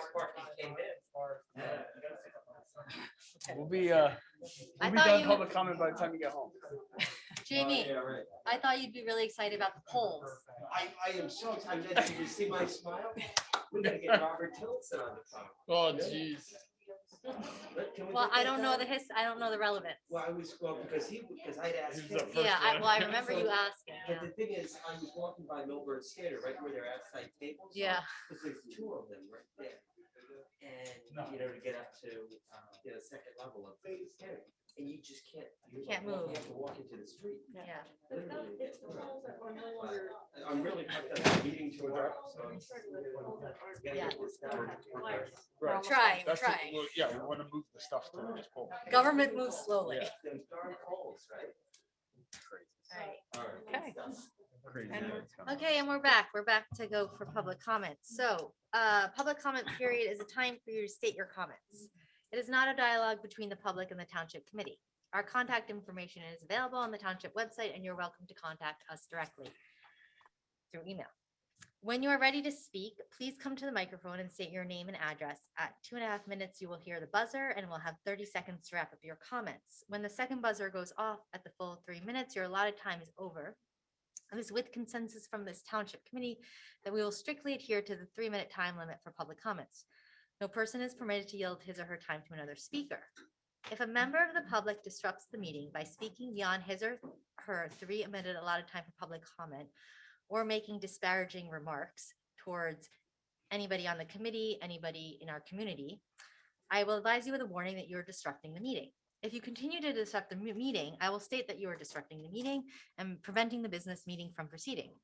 If you continue to disrupt the meeting, I will call a 5-minute recess in which the township committee will leave the dais and you will be asked to leave the building, or we will just end the phone call. Please remember that we are all neighbors and we are here because we love our town. Thank you. Would anyone in the room like to make a public comment? Yeah, my name is Jeffrey Phil. I've said my address several times. First, on behalf of my family, we would like to wish everyone, as we approach the holiday season, whether you're celebrating Passover or Easter, this is the second year that it's COVID-19. It's a tough, difficult time. Everyone enjoy it. And I get very reflective at this time because I celebrate both holidays, that we celebrate the freedom, liberty. And when you talk about Moses, he was the most humble prophet, and that's what they talk about. And when we talk about Jesus, and I have my wife's godmother is a sister superior, we always talk about he was a rabbi who was executed by the Romans because he was a radical. And some of the ideas that we're hearing tonight, I'm very concerned about the vision plan. Please post the final report as soon as possible, that we heard that is being prepared. We also heard about a traffic report. It was posted. I made an open request. The response was, we don't know what you're talking about. These are the kind of things that gives bad names about transparency. The community needs to know that last week, 198-page pleading was filed in the Woodmont case, alleging bad faith by this municipality. It was not filed by me. There's various, think of a swim meet with various lanes. You have various attorneys independently coming to various conclusions about the SID, what happened at Chatham Road. It's very important that the closed executive session minutes that I received today are posted on the public website. Because during those minutes, Mr. Buzak is attending those meetings, giving advice to the municipality. Mr. Buzak is also the planning board attorney. He's the referee of various applications that he has helped negotiate the settlements for. This is a very dangerous situation. I've been asking for a written, whether you obtained a written opinion, I can't tell you for how many more months. It's a very serious issue. Do not downplay it. Again, it's the holidays are coming up. Enjoy as best as you can. But some of the comments that was made earlier this evening really distressed me. What's going on in the country, we all agree has to stop. But for one council member to say that he was elected, that the other candidates ran on a racial issue when one of the other candidates was Indian, that was insulting, was demeaning to the public. And when we talk about derogatory comments, it goes both ways. Again, everyone enjoying the holidays, whatever you celebrate, please have a safe and do it the best you can because everyone's going to be Zooming. It's second year. It's horrible. Take care. Thank you, Mr. Felt. Would you like to bring people on from the call? Or did you want to go first? You wait? Okay. Can you bring the people on from the call? Dominic Urso, 514 Milburn Avenue. Some of the things I was trying to say before that I was limited from my freedom of speech again.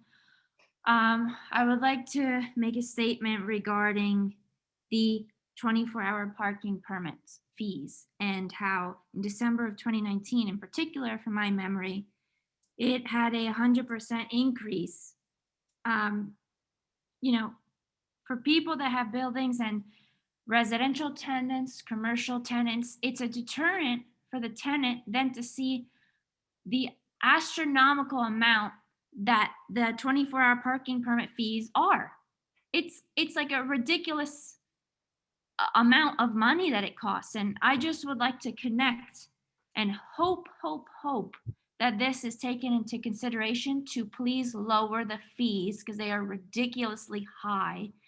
I believe it was back in 2018, if I'm not mistaken, and please correct me if I'm wrong. When Tara was on the other side going to speak to, at the time, during a township committee meeting to, at the time, Mayor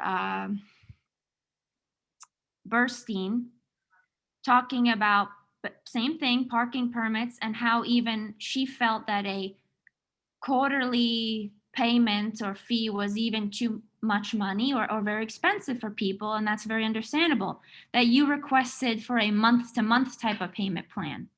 Well, you had a problem of how expensive it was at the time, which is totally understandable. And what I'm asking for is to please take into consideration lowering the parking permit fees for 24-hour. It's very, very high, and many people do not want to pay it. And it's a deterrent for getting our vacant spaces filled to have tenants in. So thank you. Have a great night. And I would just like to say that I was treated very poorly tonight. And that type of behavior is deplorable from a mayor to dismiss tax-paying citizens. Thank you and have a great night. Thank you, Ms. Urso. Take the next person on the phone, please.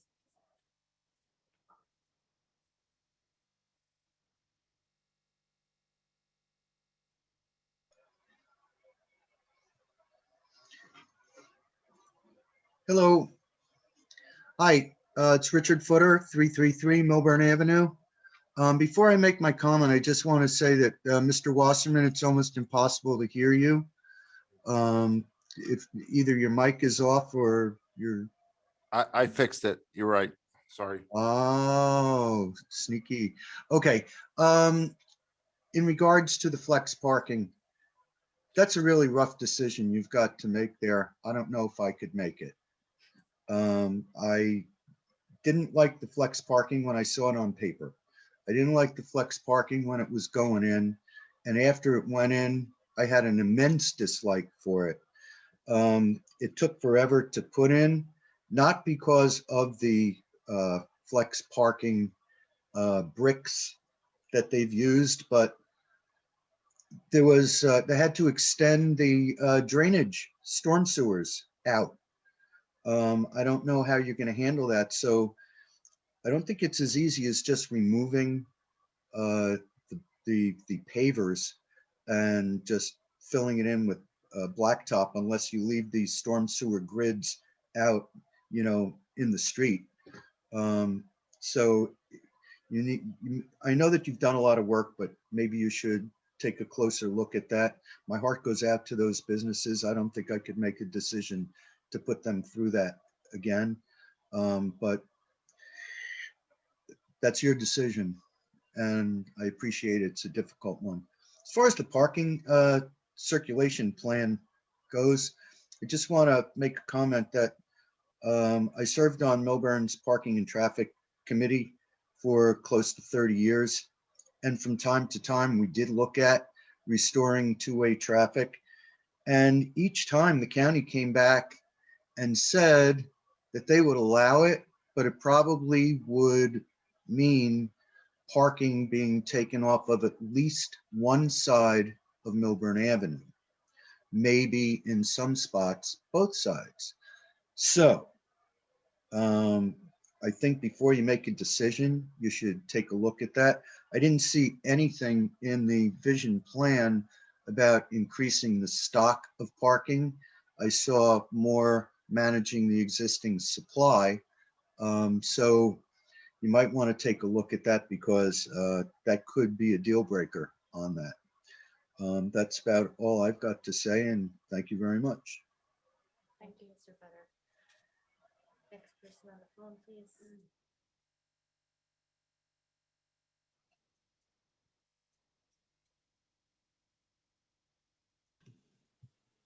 Good evening.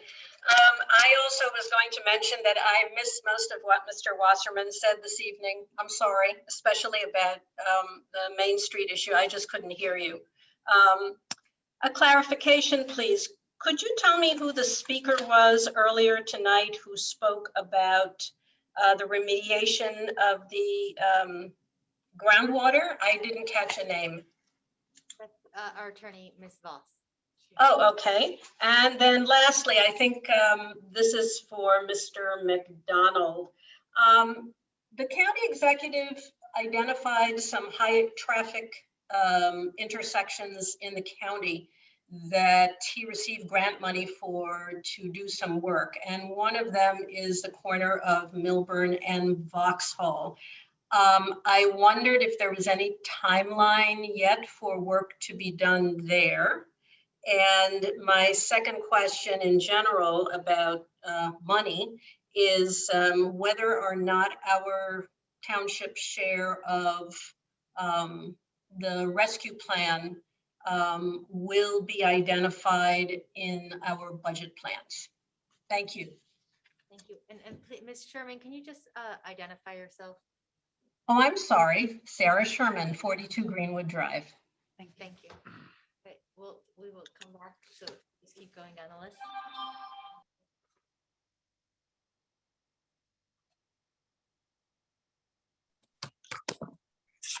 Nancy Stone, 266 Essex Street. I'm actually sitting in my office watching the meeting because I'm working late tonight.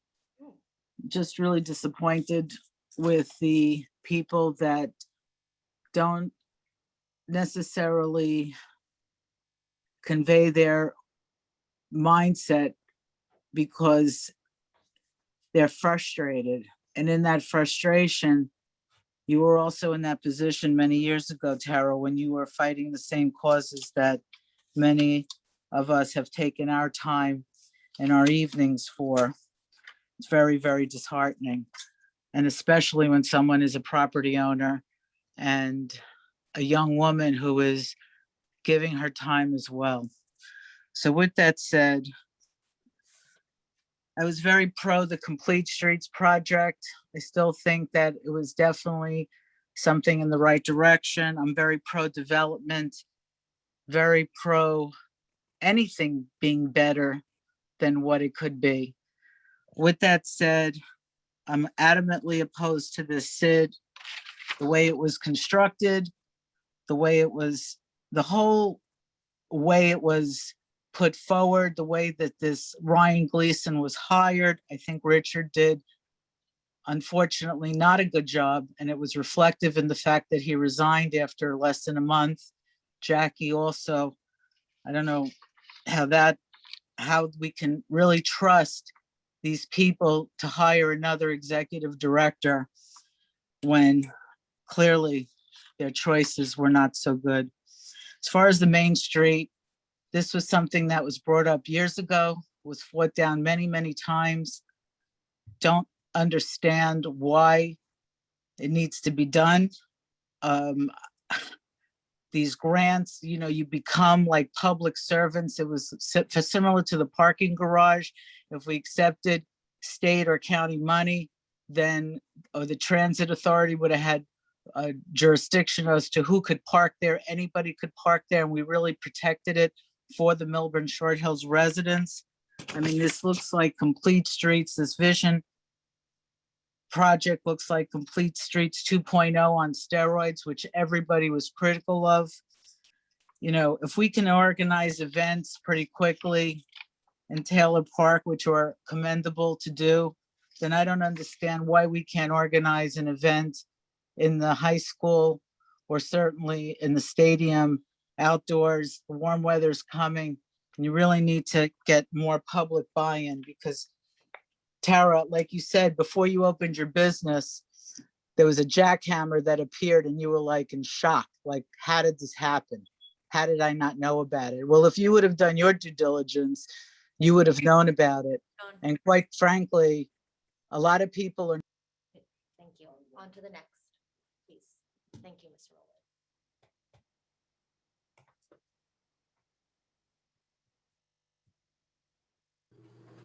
Good evening, Perry Urso, 514 Milburn Avenue in Short Hills.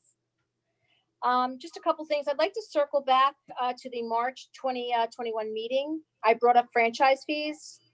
I emailed the board on the 19th and asked about the meeting broadcastings. So I asked if all the meetings were going to be broadcasted. So are they or are they not? It shouldn't be assumed that the majority of the community have computer access.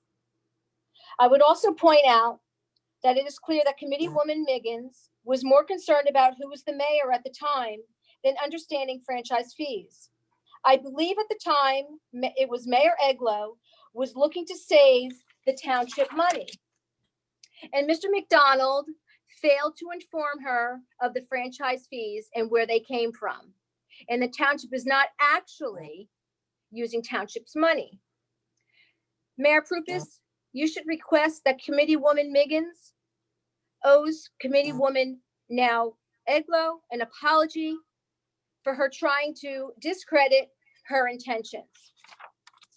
I also like to point out, that to my surprise, on February 23rd, 2021, I did not notice one representative from the Township of Milburn at the groundbreaking of the nearly 28 stagnant property known as the old Saks Fifth Avenue building. Not only that the township, we had many objections and was fighting projects on behalf of township members, but it would have shown in good faith. But I feel that the township, as a neighbor, should have been there. And it was to my surprise that I also learned that the township actually received an invitation and only one township committee person had the courtesy to contact and respond back and telling them that they had a conflict and they would not be able to attend. It's clear that we are leaning on this project to revitalize Upper Milburn Avenue. So we should be thankful and thanking Springfield for the revitalization of Upper Milburn Avenue. And I would like to say, Committeewoman Eglo, I feel, and I would ask your other fellow members to stop discrediting you, but learn from you. In these past months, I have watched you, and you're a true townswoman, and I would like to thank you. And I wish that some of your committee people would follow that lead. Thank you. Have a nice evening. And lastly, Mr. McDonald, I'd like to thank you for getting expeditiously those speed bumps back. I appreciate it. I'm not sure, but there may have been missing one, but if we have two. Thank you very much for your comment. All right, we're gonna take Mr. Esposito, and then that is it.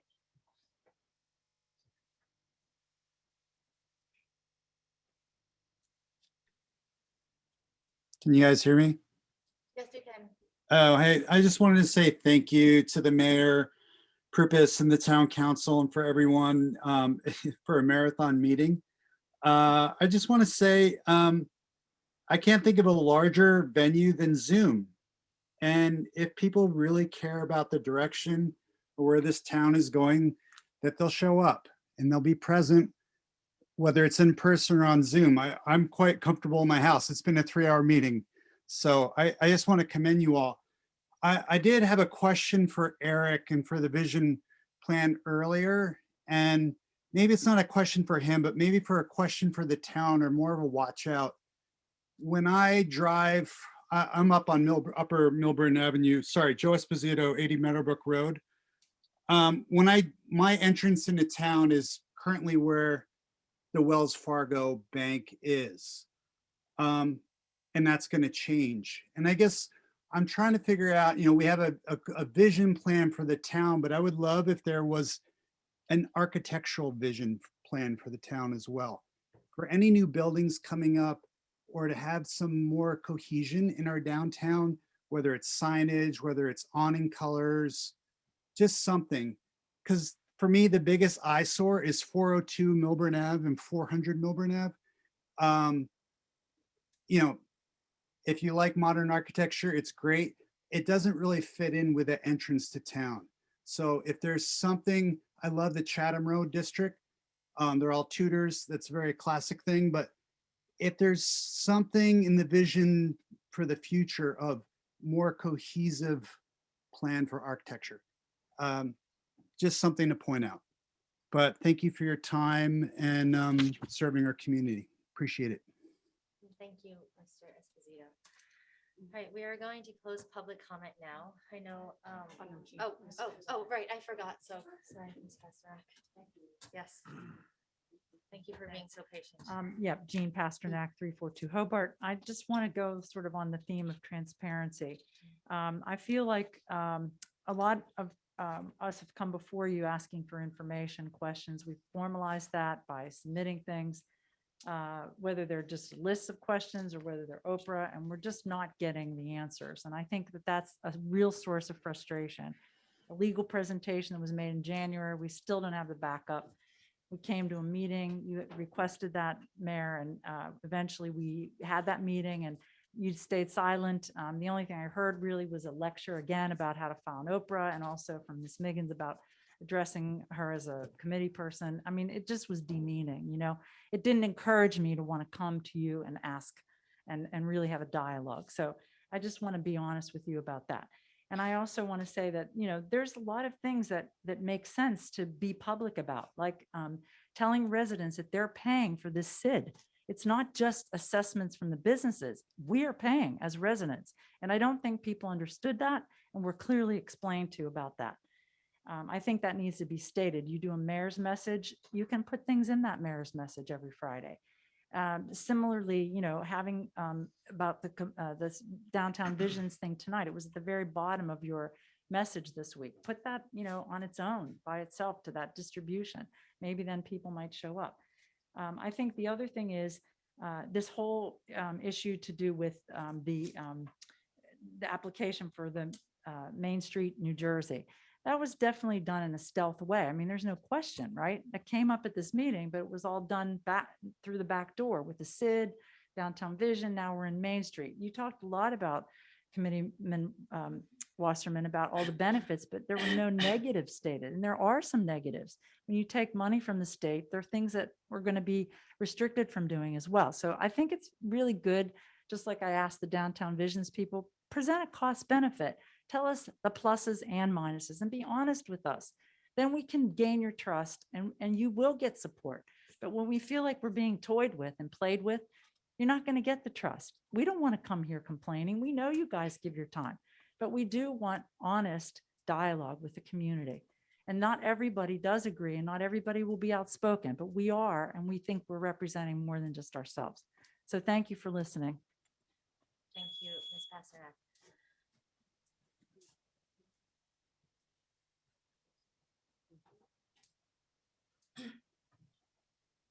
Carrie Heller, 343 Milburn Avenue. I'm going to ramble. You usually don't ramble. I'm involved 29 years since I bought the courtyard. My picture was on the front of the item from 29 years ago is the guy that was going to save the downtown. Didn't know the downtown was even a problem. I knew the building was a problem. History matters. You're all here for a reason. I've come to know each one of you individually through separate channels at different times. Mr. Vinayak, we haven't met yet. Nice to meet you. 29 years, there's been 13 mayors. One has been mayor twice, was out and came back in. I could do them all in order.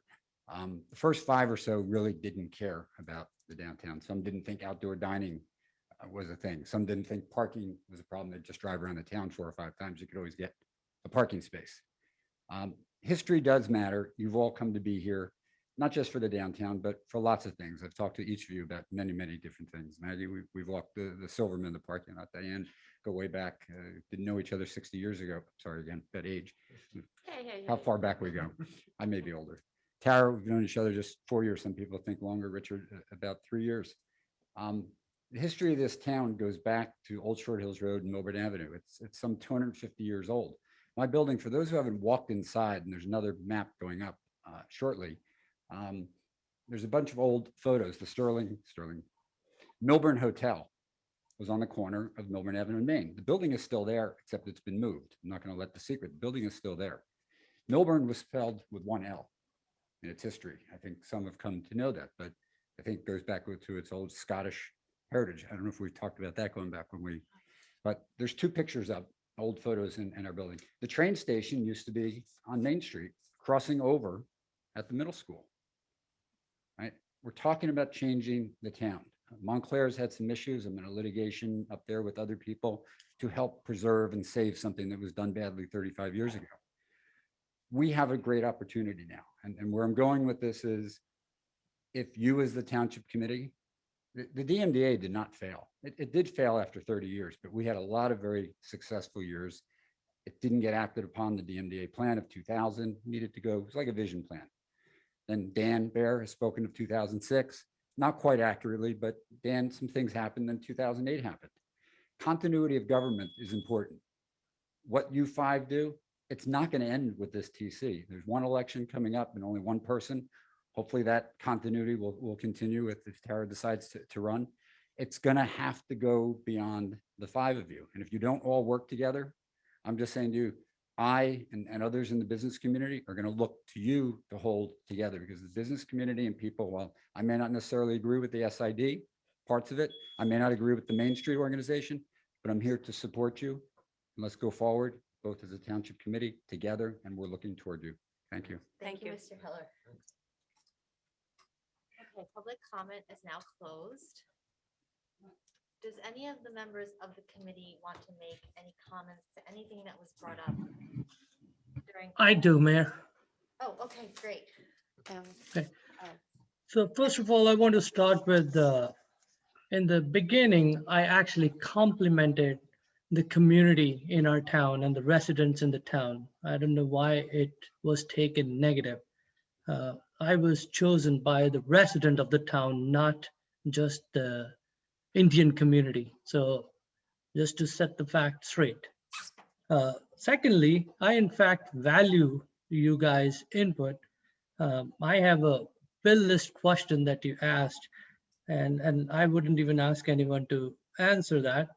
I would answer it. NPSM, there was a $321,000 payment made. It's New Providence Summit Milburn. That is a 911 dispatch service that we all belong to. It's $1.286 million a year, which is quarterly payment for that. Then there's a Maplewood Township payment that was made. That is, we take service from them on the building department, which is plumbing and some building thing. So those were the 2. I, in fact, like when you guys bring it on. These are the big sum that we paid out that we reviewed too. But there was another $5,000 request that you made, which I'm not sure what that was. So that I'll let Alex or Mr. McDonald answer your question. But overall, I do value when you guys bring the question up, and it's a straightforward question and we can answer it. There is all the transparency that we keep. I have come to the township. This is my first year. I have not seen anything hidden behind. Everything that I ask, or before even asking, proactively, I get an answer. So again, instead of taking things negative, I would appreciate if some people also take things positive. Another reminder, we are not raising taxes. No one has ever come and appreciated that fact. I've been informed that twice already. Thank you, Mayor. Thank you, Committeeman Vignaya. Yes, Yeah, Mr. Osterman? I just Committee want Member, to Deputy Mayor. invite everybody, when they leave, when they exit the building, as I've mentioned in past meetings, Committeewoman Miggins and I and HPC Chair Allison Canfield, we've been working on portable solar trees as a way of enhancing the township. Where I'm working on a proposal right now, but we actually were able to do 2 mock-ups, and they are actually on Milburn Avenue. They're supposed to illuminate in the evenings, although we just put them out, so they may not. So forgive us tonight if they're not fully illuminated, but please take a look at them. I'll be making a visual presentation at the next meeting, and I hope you like them. And we're working hard to improve, all the districts in the township. Wait, but they're real trees. They're not solar trees. They're real trees They're- being they're- lit by solar powered light. Yeah, that's right. They're real trees. They'll trees. have to be really maintained and watered. Yeah. And they're sustainable. Yeah, they're gonna be great. And we can move them around if we have to do work or something. I have just two quick things. Mrs. Pasternak asked about salaries and wages and transparency. The KPIs are going to show that? No? I thought Committeeman Vinayak said there were 7 groups of things that we're going to. Yeah, there's several different types of KPIs. We have response time for the fire department, car burglaries, car thefts, burglaries, building department permits issued, building department inspections completed, and spatial data logic concerns and complaints received and processed in a particular month. Okay. But that all comes up in the budget, I guess. And then also minutes delayed. Ms. Voss, maybe you could speak to why sometimes we can't put out closed minutes, or why they come out delayed, since we're new, or Mr. Vinayak and I are new up here. And why does that exactly happen when something comes out from 2017 or 2018? Sure, the closed session minutes are released when the matter of privilege or confidentiality is resolved. So when there's no longer a basis for a confidentiality, which was the original reason for going into closed session in the first place, when that is resolved, then the minutes can be released. Now, even the minutes that get released can be reasonably redacted. And in fact, legal opinions that are rendered during closed sessions are redacted even after the fact. So when these closed meeting minutes are released after tonight, they won't be there 100% because legal opinions are redacted appropriately. Thank you. One quick thing, we were talking about how slow government moves, and something weird. What is the update on that White Oak Ridge and Hobart Gap traffic light? Yeah, sure. Sorry Yes. to bring that up. No, that's okay. This is a perfect example of government moving slowly. We've received 3 of the agreements back from 3 of the 4 corner properties. The 4th corner property is proving to be a little bit more difficult in that the survey done on the roadway is it's an old road, and it's curved and there's some, but essentially the right of way is incorrect, and we need to take take more property from another property than what was originally anticipated. So there's some difficulty in doing that, and just wanting to make sure that we communicate well with the resident, and so the project has become more difficult in this first part of it than originally anticipated. Again, the county is ready, the money is ready. We're not, but when you're dealing with property acquisition, easements, or otherwise in taking, it is not an easy road to haul. So that's where we're at. So the town should know we have not forgotten. No, It is on not at the all. radar. Absolutely not. Matter just had a meeting about it on Friday. So Fabulous. Okay, thanks. So before we end this evening, I want to take a moment to address the gun violence that took the lives of 10 in Colorado this week. And I ask, when is it enough? How many lives are too many lives? I believe that one life Loss is one too many. The pain felt by those who have lost mothers, fathers, brothers, sisters, and friends to gun violence is truly unimaginable. And yet for some, their pain isn't a high enough price. The empty seats around the dinner table, the phone calls that will never come again, the milestones lost, have not been enough to find the will to enact common sense gun safety rules nationwide. What does this say to the families who have suffered? What does it say about our values as a nation? This isn't a debate about freedom. Freedom is being able to go to the grocery store, to a movie, or to school without fear of gun violence. No one is talking about taking guns away, and to say so is disingenuous and dangerous pandering. We're talking about common sense, universal background checks, limiting the sale of high-capacity magazines and assault weapons. Yes, we offer our thoughts and prayers to the families who have lost their loved ones, but we must also offer our resolve to fight to make changes that will save lives. Let us take a moment of silence to honor the lives lost.